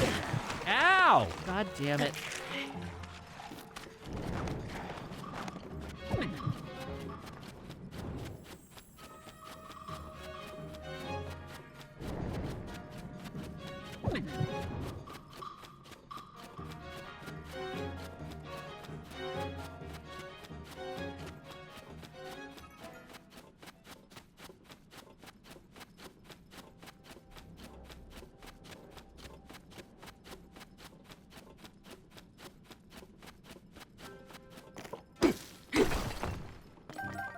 Oh yeah, I probably should put my glowy pants back on. That's good thinking. That's what I pay you for.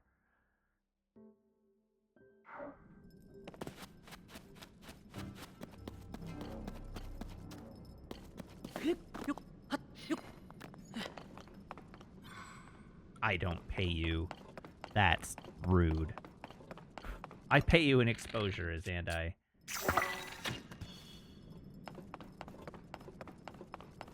Think of all these people who know who you are.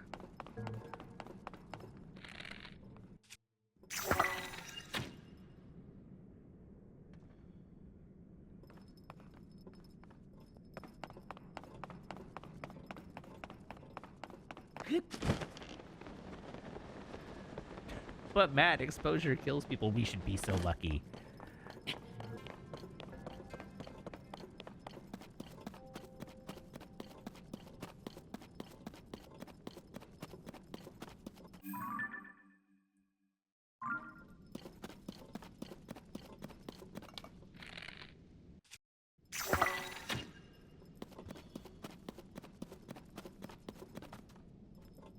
Where am I?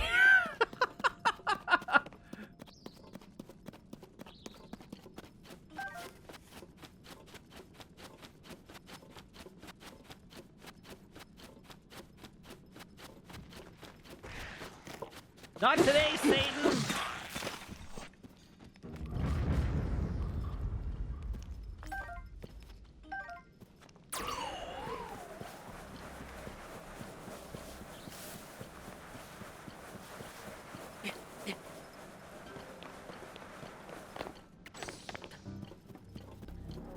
Y'all got any more of them light roots? Like, what the hell?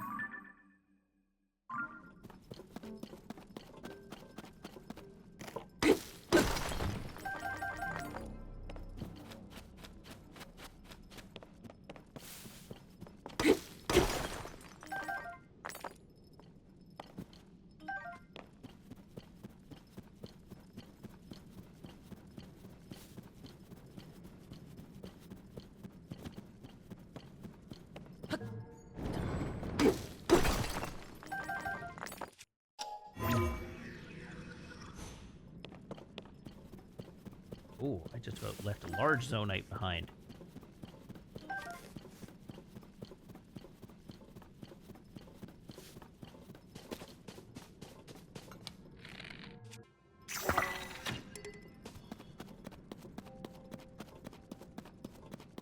God, my bow is damaged. Less than ideal!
What kind of anglerfish drip did we get? This is the miner's set.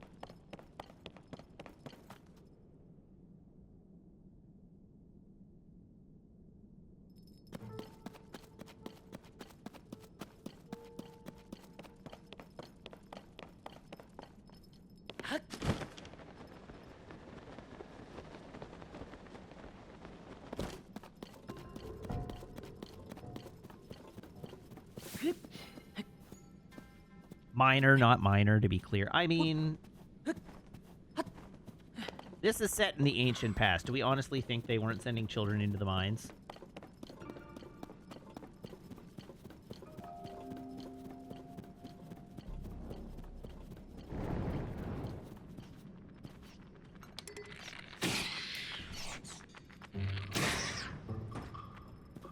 If you don't have the black lung by the age of 16, have you really contributed to society in a meaningful way?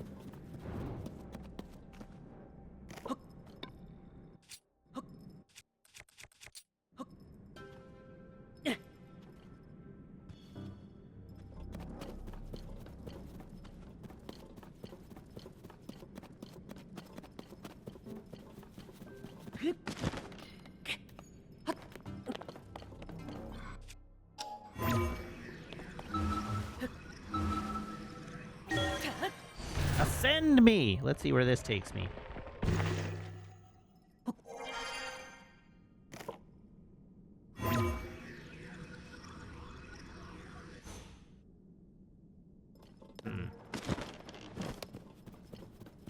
Unsatisfactory.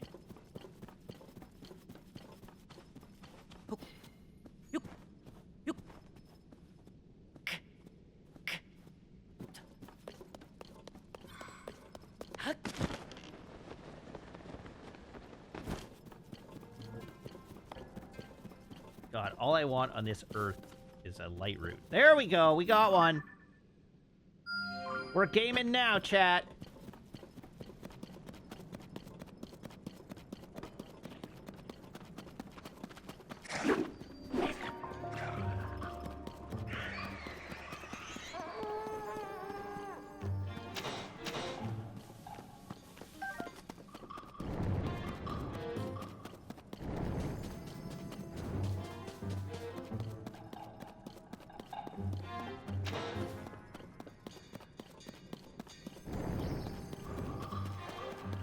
Whee! Oh god. I'm being chased. Leave me alone!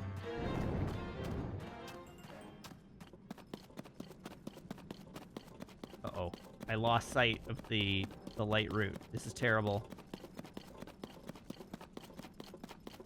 There it is! Alright, great. Hooray! Thank you to Past Me for marking this on my map.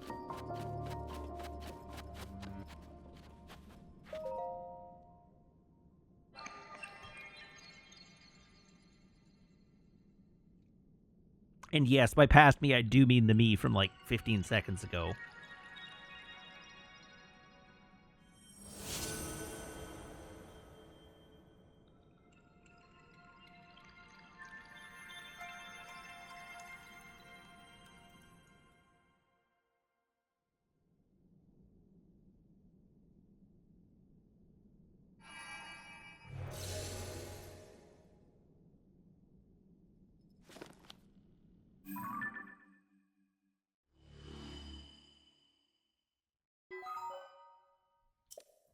Whee.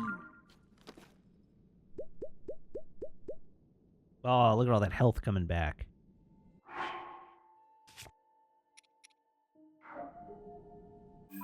Okay, where in the hell am I? Really? That's all the light I got out of that? Brutal!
Nice horse. Good horse. How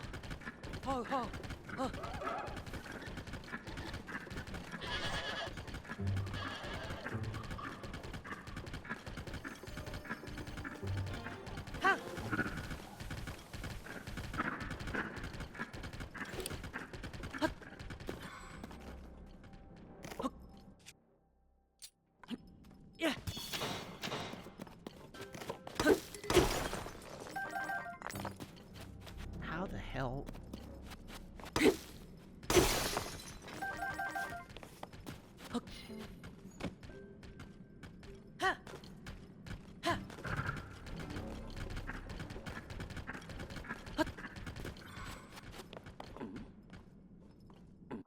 Oh, did my hammer break?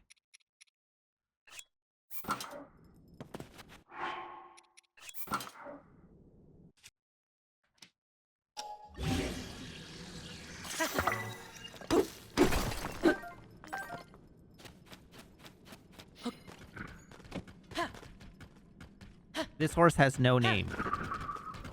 I haven't registered it, so it has no name yet. Although Shimarg is a pretty good idea, but it has no name. Oh my god, horse!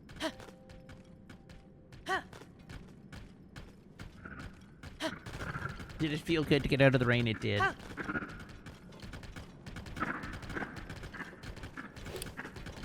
is a horse about drugs, Matthew.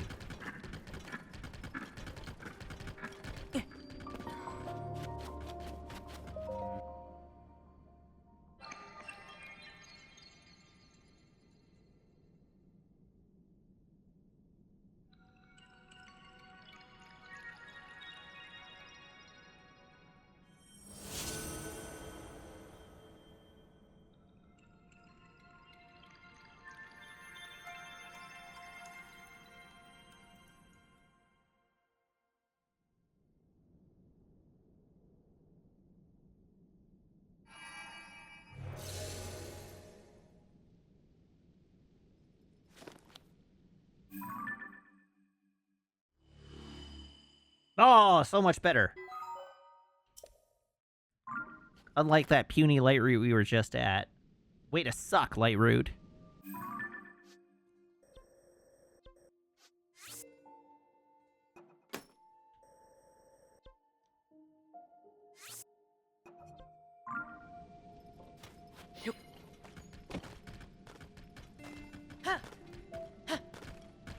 Let's ride.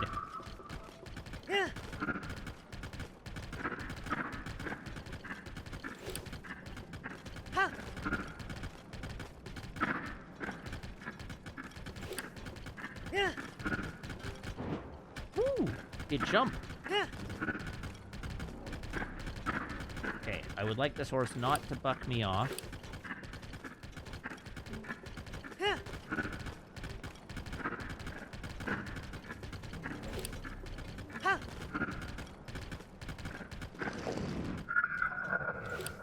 Horse, go down to hole.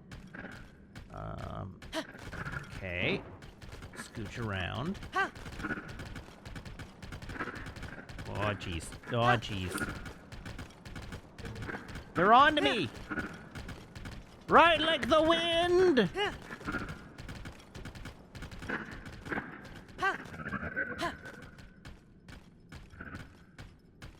My little bone horse, my little bone horse.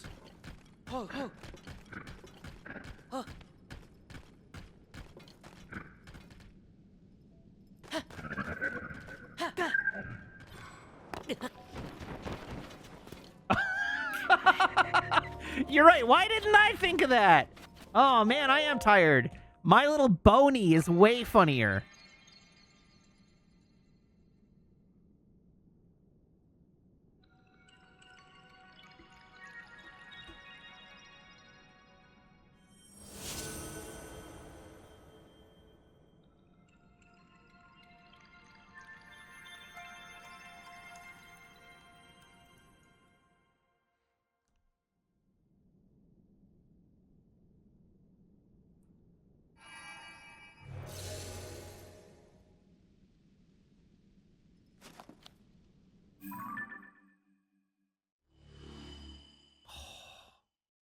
Let there be light.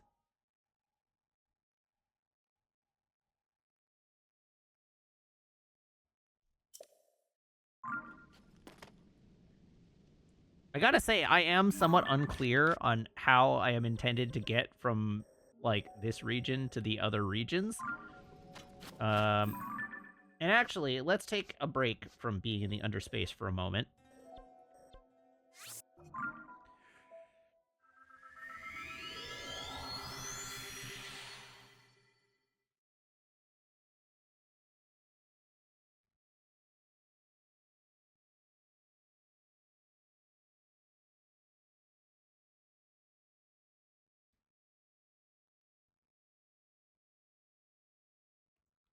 How did I get to that underground region? I mean, I fell in a hole.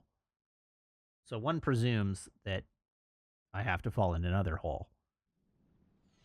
But I assumed that the entire underspace was reachable from any one place in the underspace, and it seems like that's maybe not the case.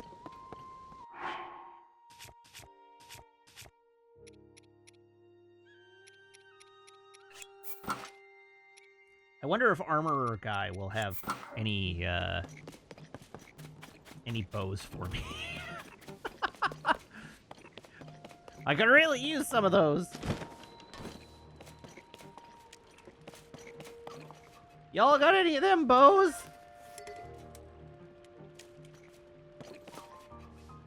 Okay, who looks sufficiently spooky that they might accept pose as a treat? Oh. Good morning, and thank you for your hard work, Link. I appreciate you taking the time to visit the Monster Control HQ. Recently, Pura asked that we suspend our involvement in the search for Princess Zelda, so we've resumed our primary mission to hunt down the monsters that have been running rampant since the upheaval. All 3 squads are out on expeditions at the moment. They've been sharing updates with us, though. Oh. Hawes' squad, Torin's squad, and Flaxel's squad of the Monster Control crew are taking down monsters across Hyrule. Hawes' squad is hunting monsters in Hyrule Field to the south of Lookout Landing. If you see them there, do me a favor and help them out, please. Want to know the whereabouts of any other squads? Torin's squad! Torin's squad is on the north side of Death Mountain in Eldon. They're heading for a cave discovered at Lake Darman, which used to be a lava lake but has since stopped flowing. They're talking about monsters nesting in the cave. So if you see them there, do me a favor and help them out, please. Want to know the whereabouts of any other squads? Flaxel's squad. Flaxel's squad is hunting monsters in Farron, to the south. They're aiming to subdue the pirate ship on the Menout River to the south of Lake Hylia, which is west of Highland Stable. If you see them there, do me a favor and help them out, please. Okay, thank you. I'm told that your skill in swordplay is unmatched. If you ever stumble into one of our squads during your travels, please lend your legendary skills to our plight. Okay, but for real, which one of you accepts pose?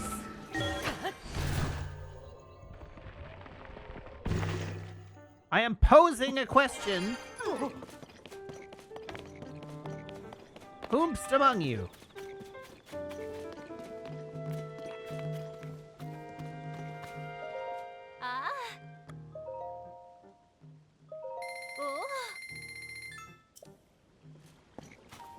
I am not asking chat yet, no. Oh, hi! Right. Hestu. Seems like a fast horse! Shalakabaka!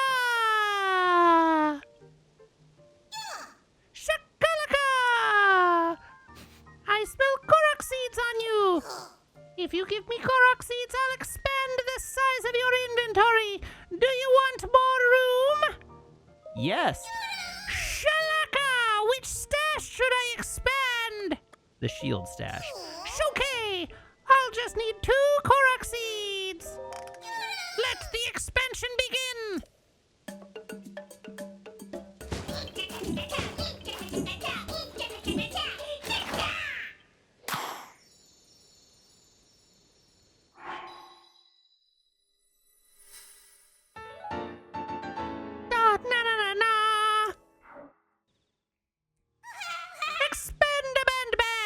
Shield stash, Shakala!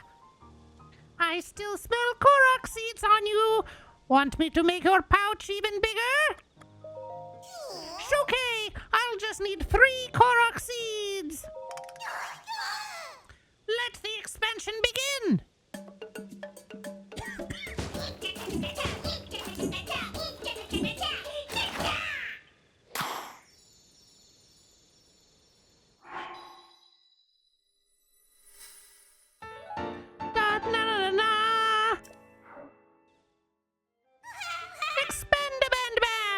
Shield stash, Shakala! I still smell Korok seeds on you. Want me to make your pouch even bigger? Bow stash. Okay, I'll just need 3 Korok seeds.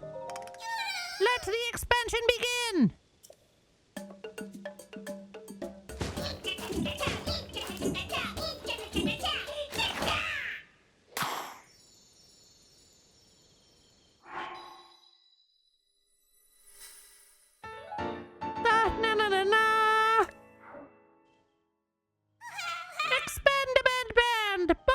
Shakala!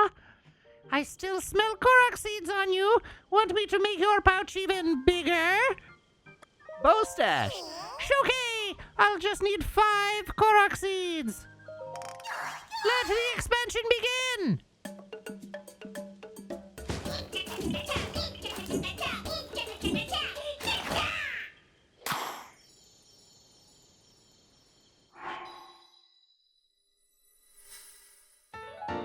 Na na na na!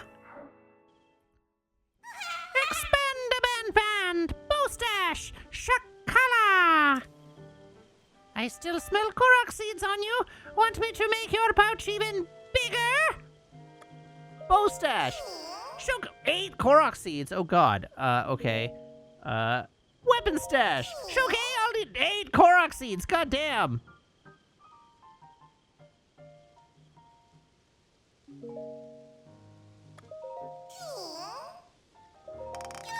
Let the expansion begin.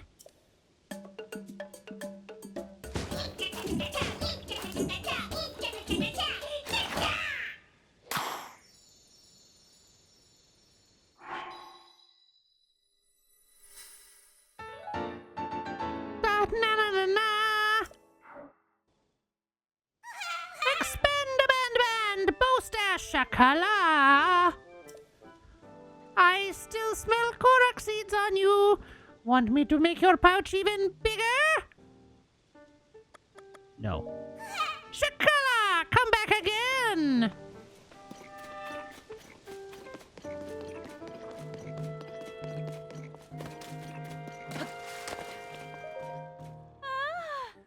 My first job with the Zone Eye survey team is checking out this valuable stone tablet. I'm feeling pretty lucky. Wordsworth went back to Kakariko Village, but I think I might be able to make him teach me ancient Hyrulean if I make an amazing discovery here. So I have to be really thorough with this. It's a Sheikah village southeast of here. When the upheaval happened, some big ring-shaped Zone Eye ruins fell there. Right now, it's the hottest investigation spot for the Zone Eye survey team. I bet if you got a high enough vantage point, you'd probably be able to see those ruins from Lookout Landing.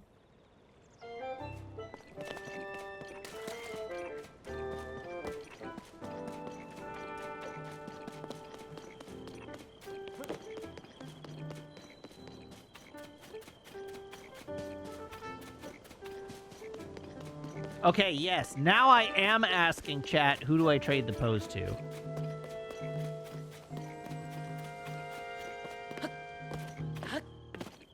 Go in the research hut. Up there.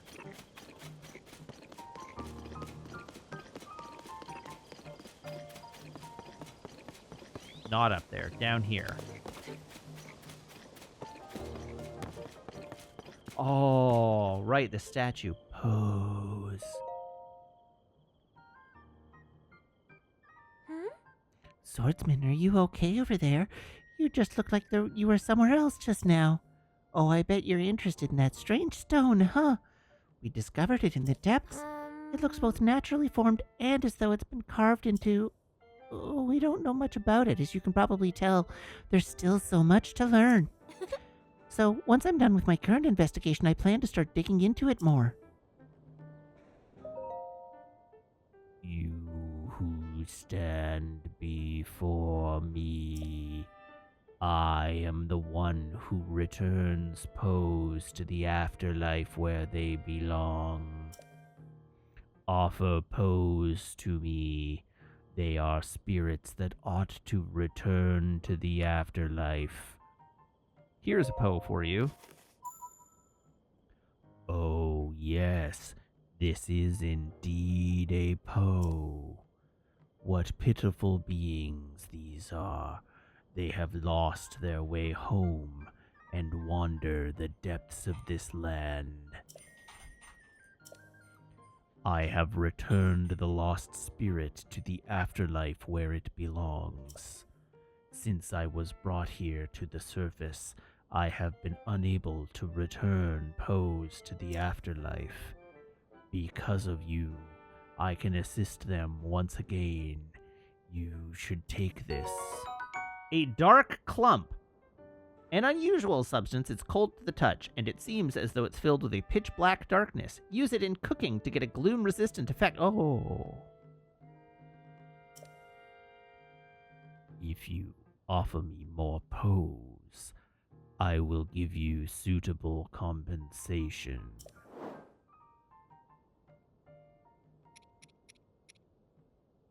Hot damn!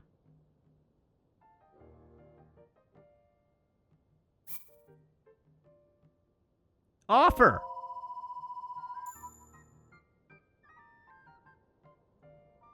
I have returned the lost spirits to the afterlife. Offer pose.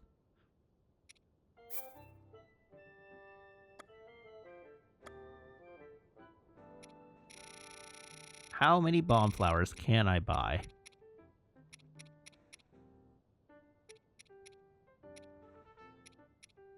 23.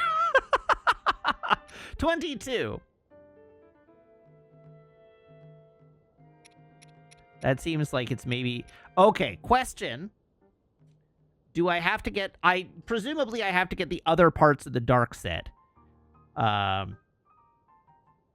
assume they either show up on this guy later or they come from other guys like this guy.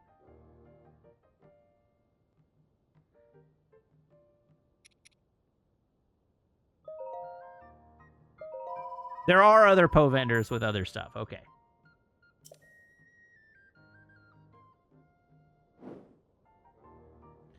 My brethren, whose spirits reside in statues far larger than mine, are in the depths of this land. If you encounter my brethren, try offering Poes to them.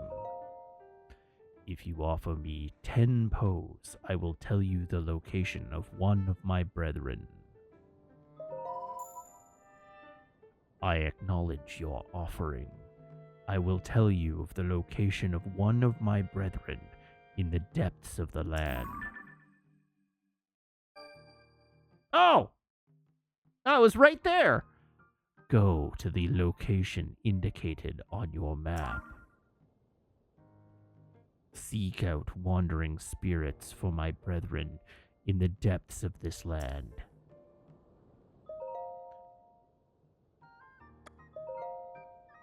Uh, 100! That's just rude. Farewell. Oh no!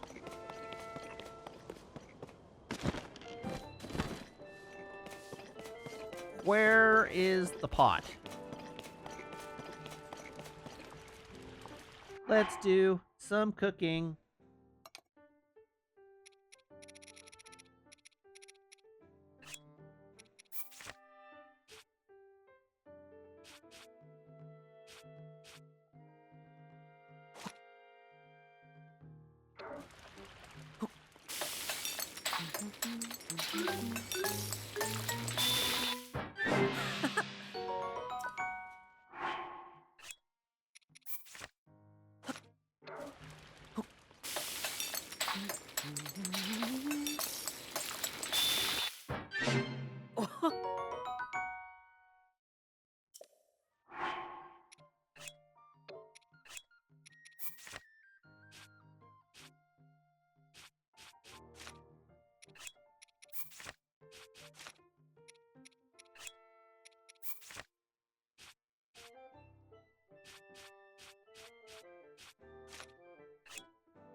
All right, we're just making a ton of delicious food. Delicious. Possibly also nutritious. Whoop.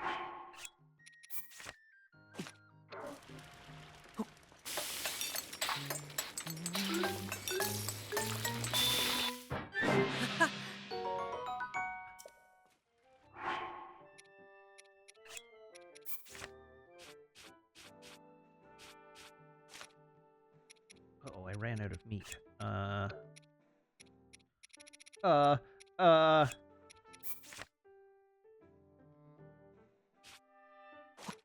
Sure, tomato seafood soup.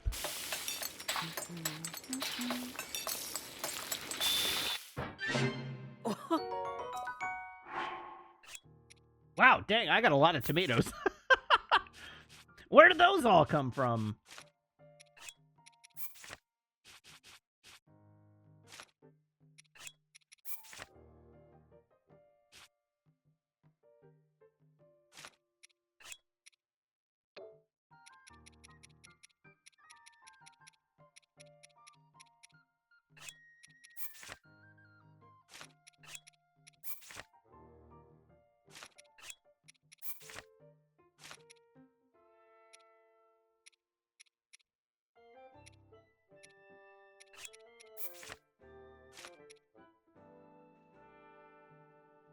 What if I cook a fairy?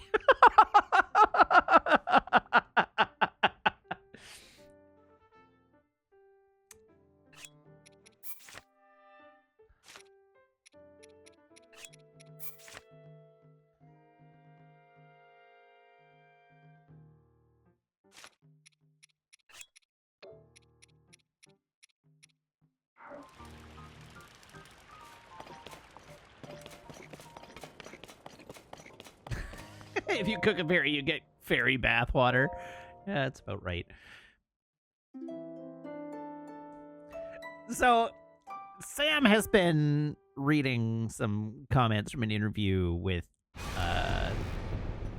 When the glow of the blood-stained moon shines I upon guess the it was a land, blood moon? the aimless spirits of slain monsters return to flesh. The world is threatened once again. That was abrupt. So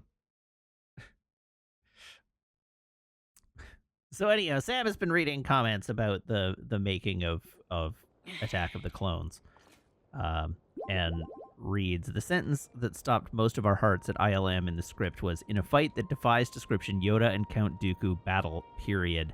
Animation supervisor Rob Coleman, Riley recounts. And as Andai responded with, I'm mad at in a fight that describes description being written in a script. And I initially thought that too.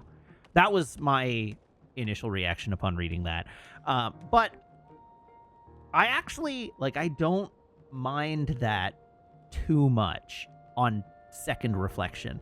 The reason being that if you've got a really talented group of stunt supervisors and fight choreographers and whatnot, you can just tell them, here's what needs to happen in the scene. There needs to be a fight. It needs to have this outcome. And it needs to be really cool. And just let them go. Right? And, do their jobs in an incredibly impressive way and create something awesome. That is clearly not what happened in Attack of the Clones, but that is a thing that, if you trust your team, you could be like, hey, we need a fight here and it needs to be rad. And just let them, trust that you've built out the lookbook and the style of the movie well enough that they know what they're doing. And then they can stage something and they can bring it to you just is this what you're thinking?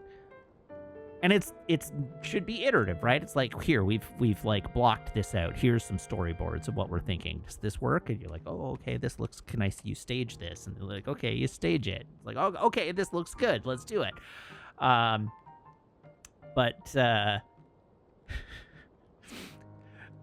But clearly that didn't work.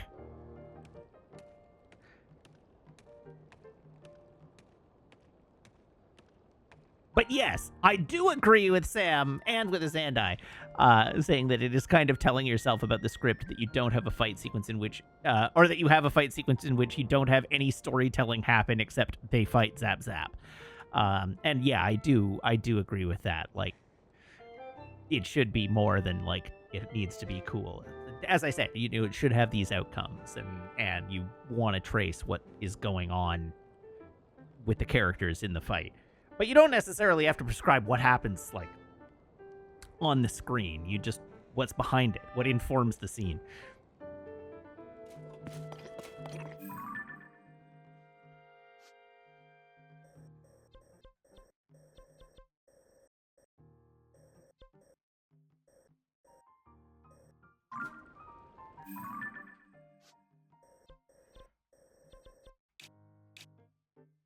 That sure looks like a hole, doesn't it?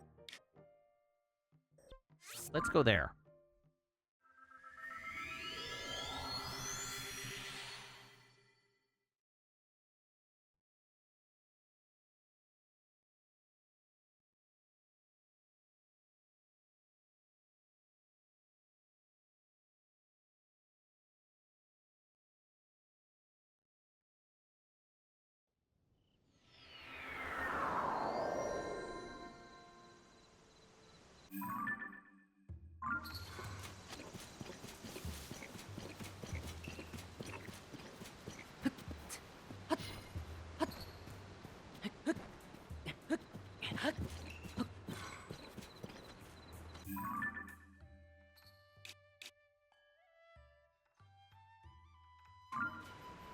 Oh, hold on. Hold on. I might have done something incredibly stupid. No!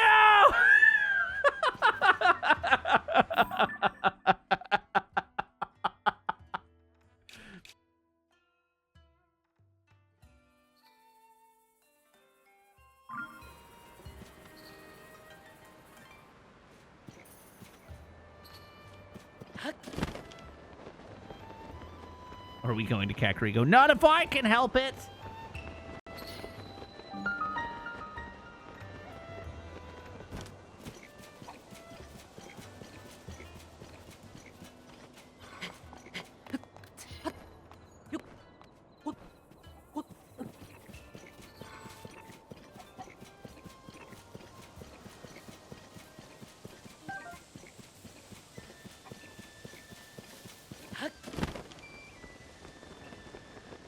That's an easy winning. That's probably a TikTok capable clip.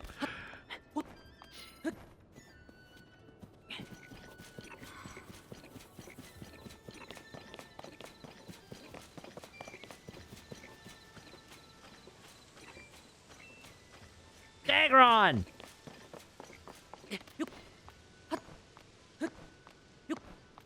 Gameplay time to get to, Oh, it doesn't tell you time played. I have to go to here.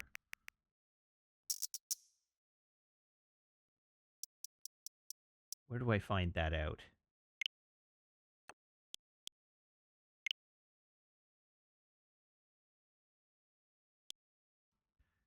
My profile.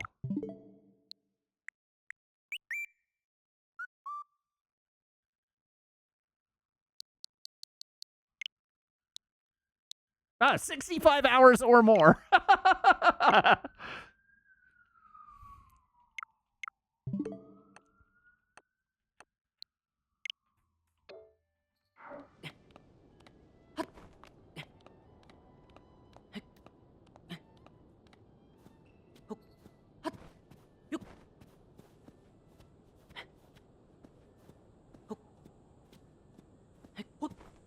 Oh, I'm gonna die.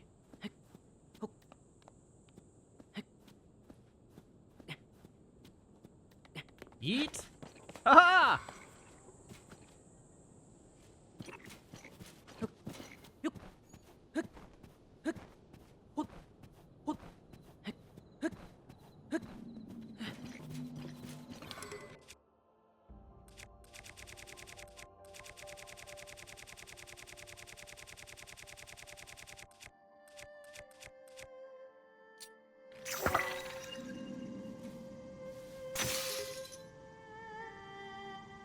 Ah!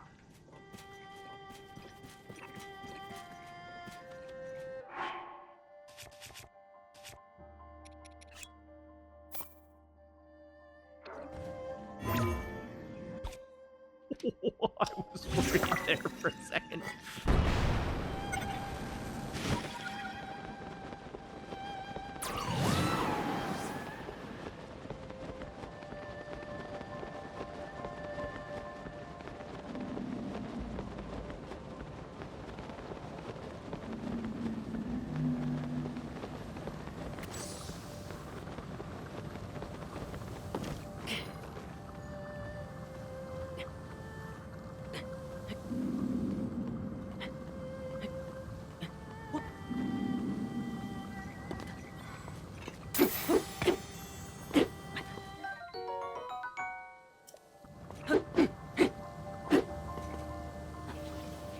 Oh, I can only get one at a time.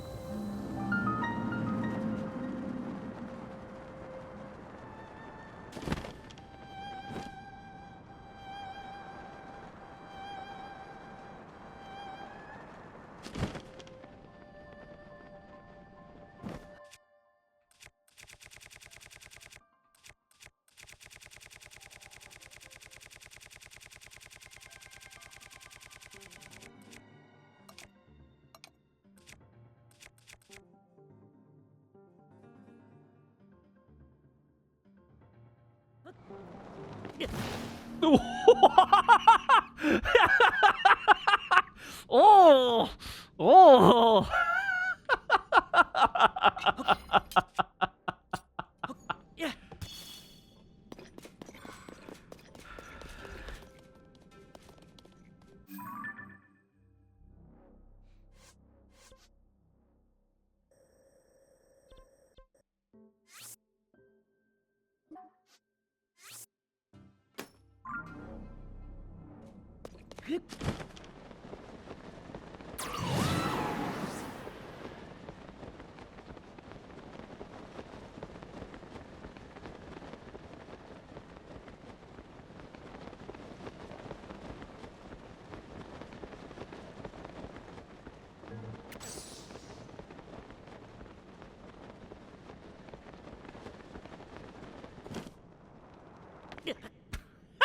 I did it again.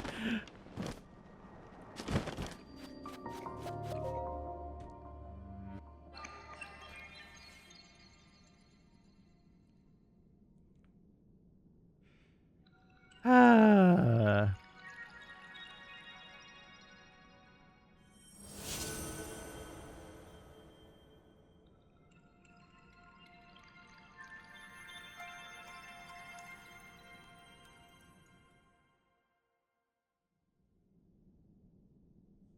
Yeah, it is a good thing I healed.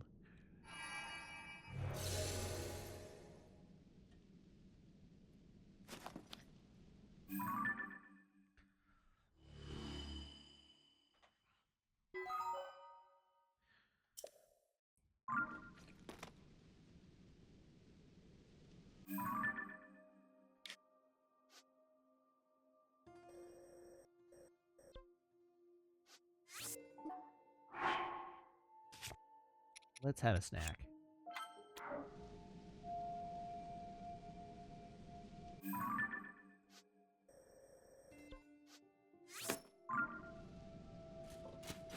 Onward to adventure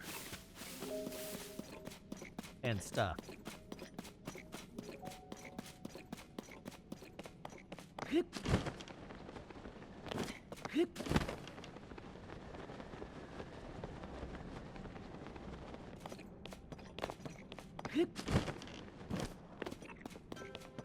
Two pose. All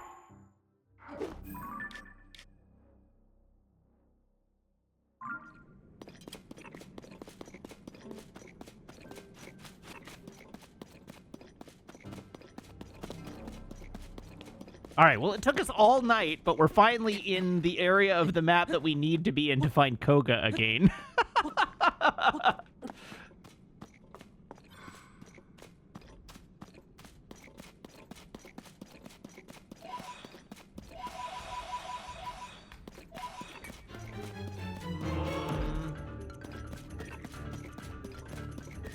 Yeah, no, I'm good. Thanks, though.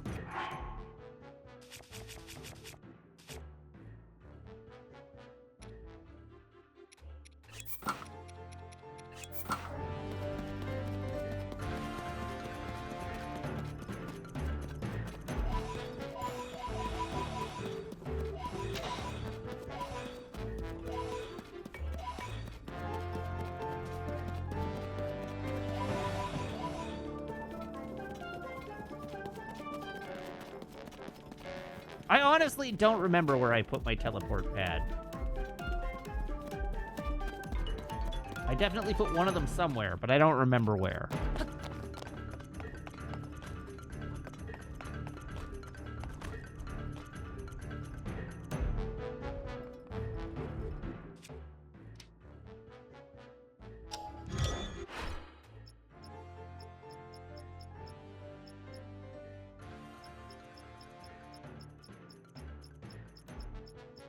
God, I have so many balloons in my history.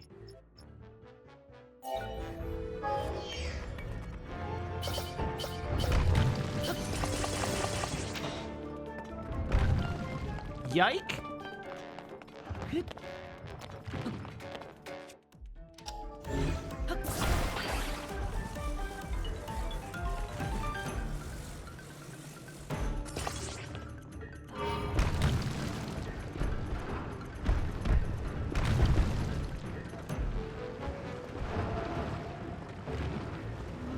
Not crazy about that. Vroom! Away we go!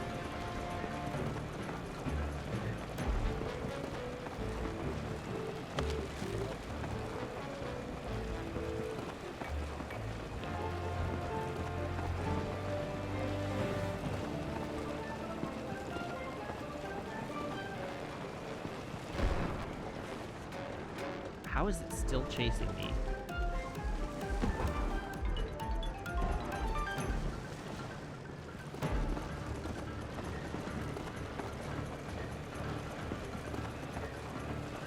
Am I about to plunge into an abyss? It's a mystery.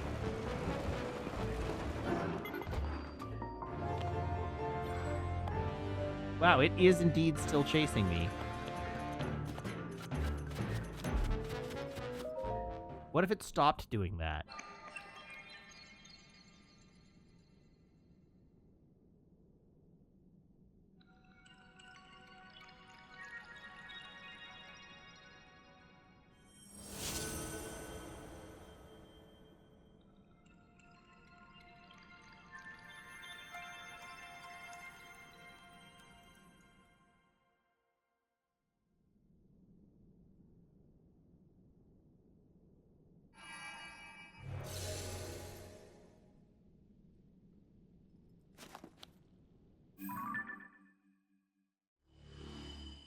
Oh, yeah.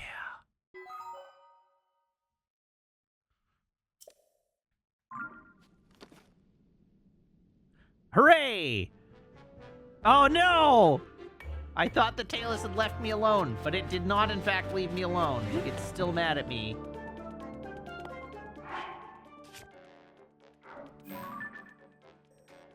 Why so mad?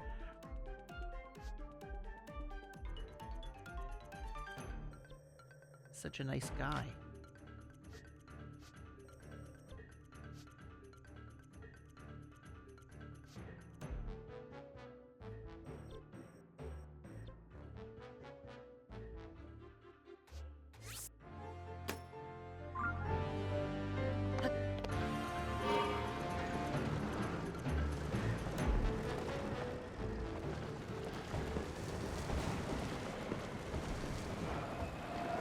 There we go. It finally pissed off.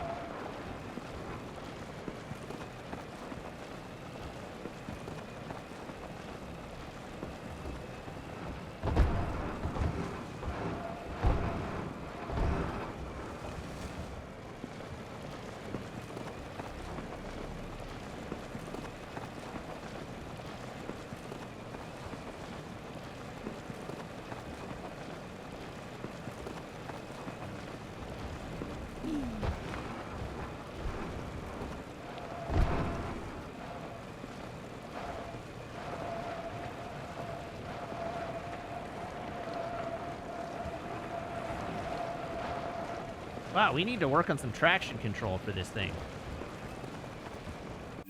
Also, it looks like maybe I am not, in fact, in the area I need to be in for the next thing. I might actually need to go up to this one. But I guess we'll see.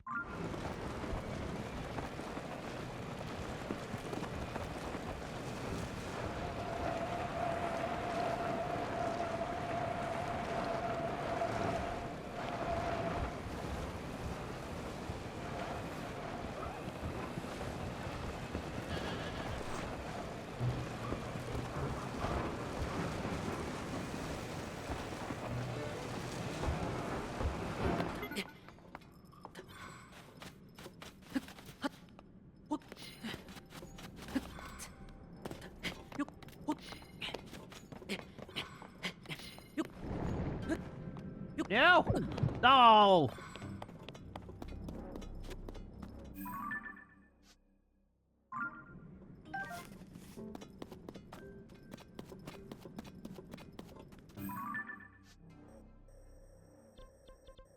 Okay, we're gonna try going there.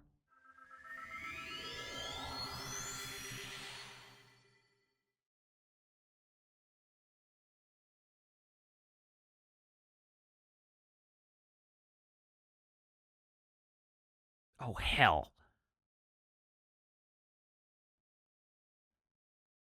Sorry, I was just checking Discord while we were in the loading screen, and I just reminded myself of something I need to do for work.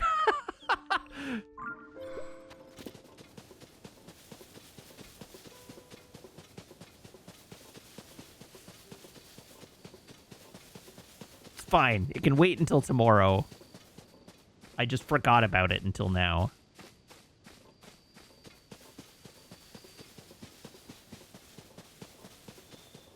And it's really important.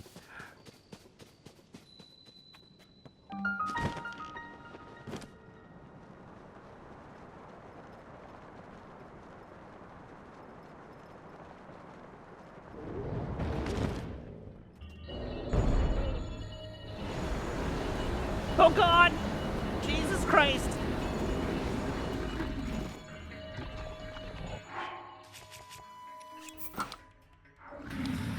That's so rude. That's even ruder.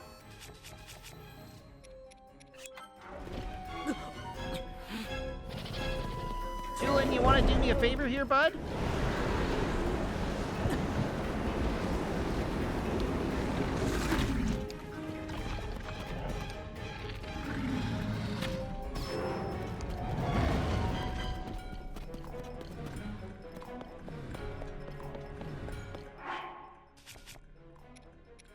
Alright, what's the biggest, angriest weapon I have?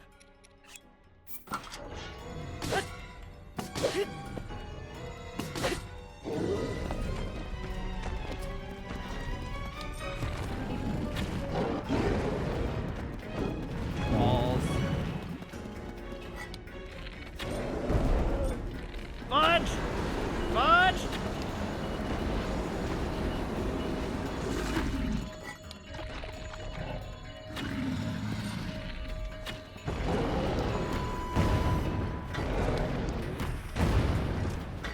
Stop that! Stop that! Oh my God!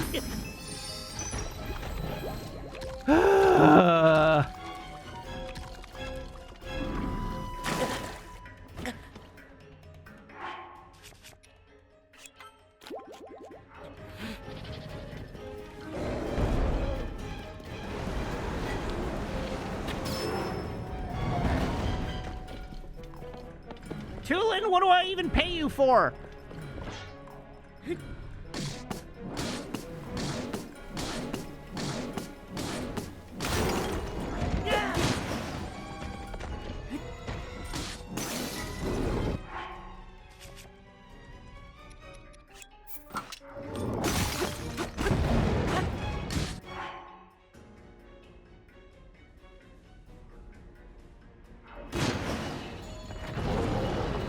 Oh, come on!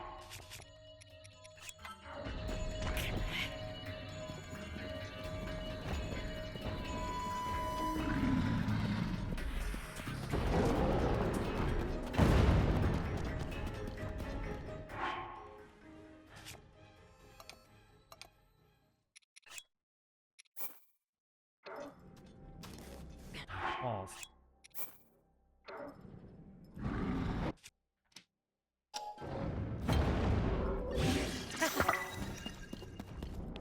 Okay, where'd it go?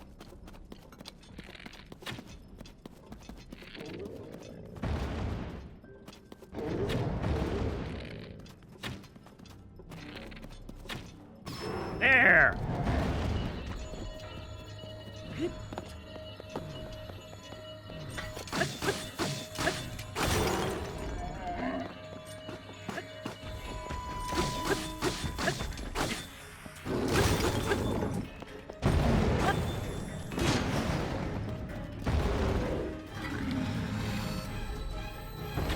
Oh no! Come on!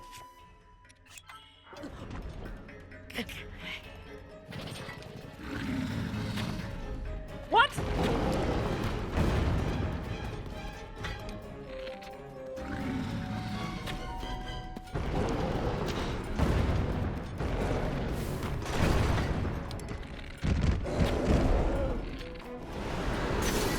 Oh no! Was that my last bow?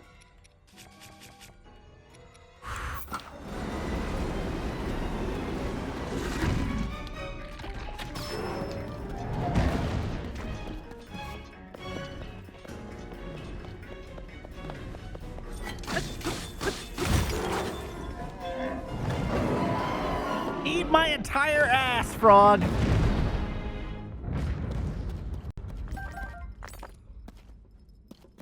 That was so goddamn rude!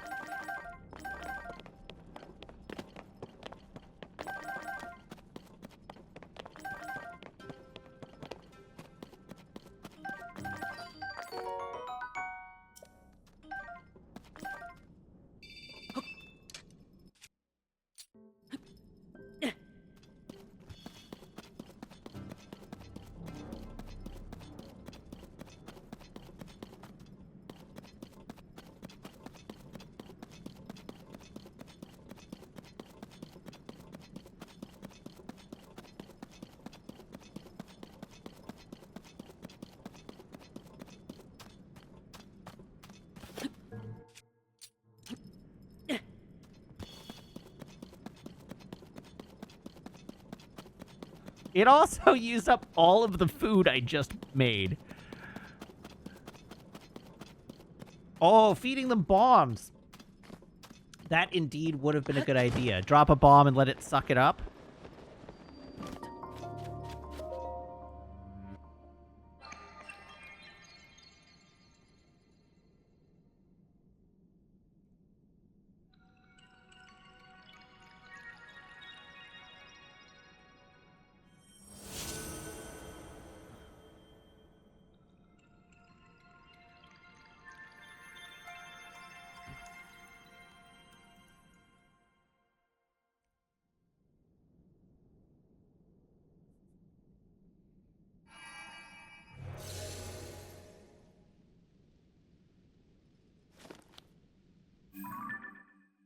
Vroom.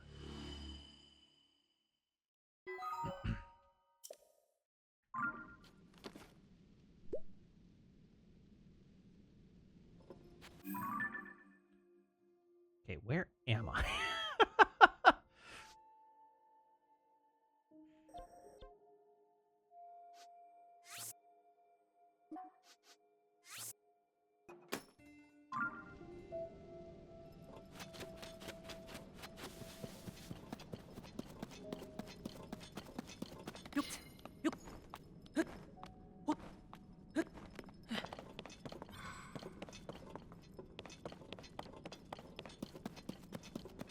Okay, let's stay away from those keys.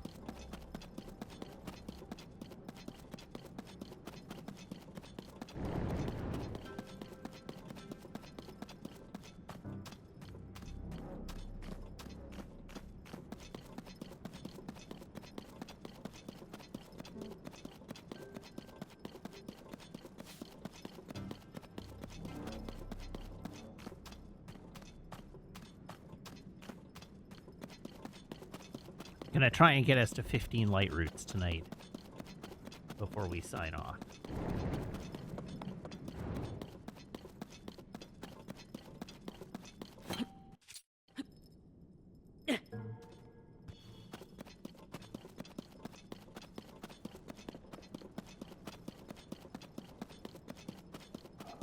Ah, Frogos. You little assholes were supposed to warn me about your bigger brother.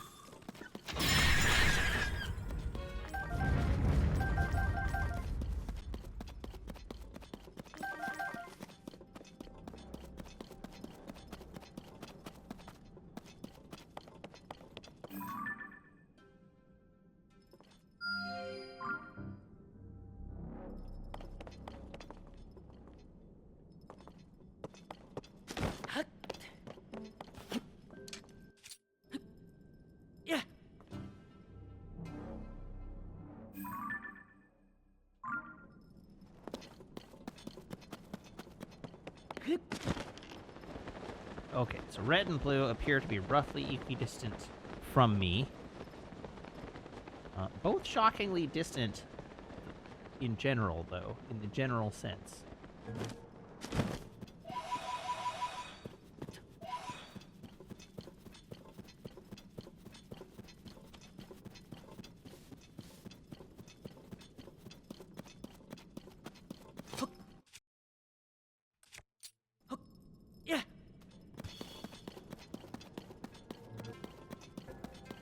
Balloon! Knight holding a weapon.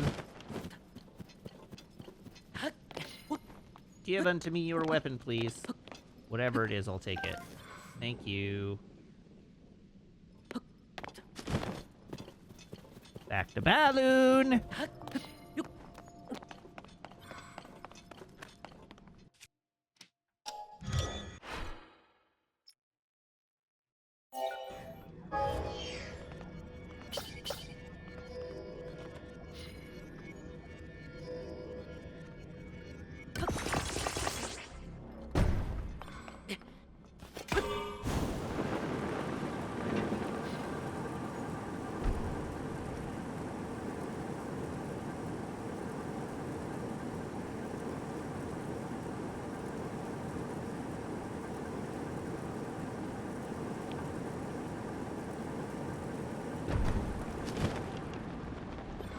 Whee!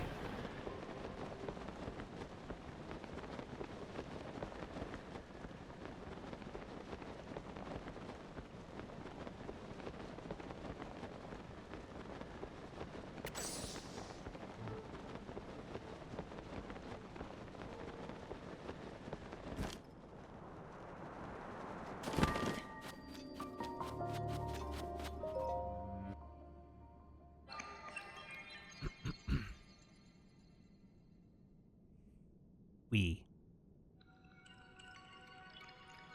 Square Dot, thank you for the resub. Now for 49 months.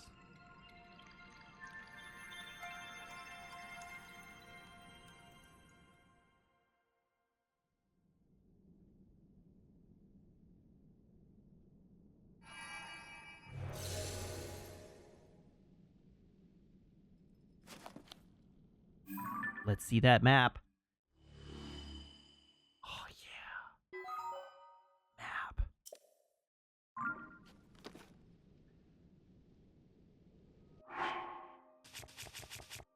Save. Save. Hooray. Chat, we did it. If I can remember how to control my stream. There we go. All right. Thank you very much, everybody, for tuning in. Thank you to everybody who subscribes, everybody who follows, everybody who cheers, everybody who chats, and everybody who hangs out and lurks. It's a genuine thrill to stream for you, and I hope you as much fun watching as I do playing. I'll be back. Same Matt time, same Matt channel here on twitch.tv/Wiggins. Playing more Tears of the Kingdom on Sunday. So do tune in on Sunday.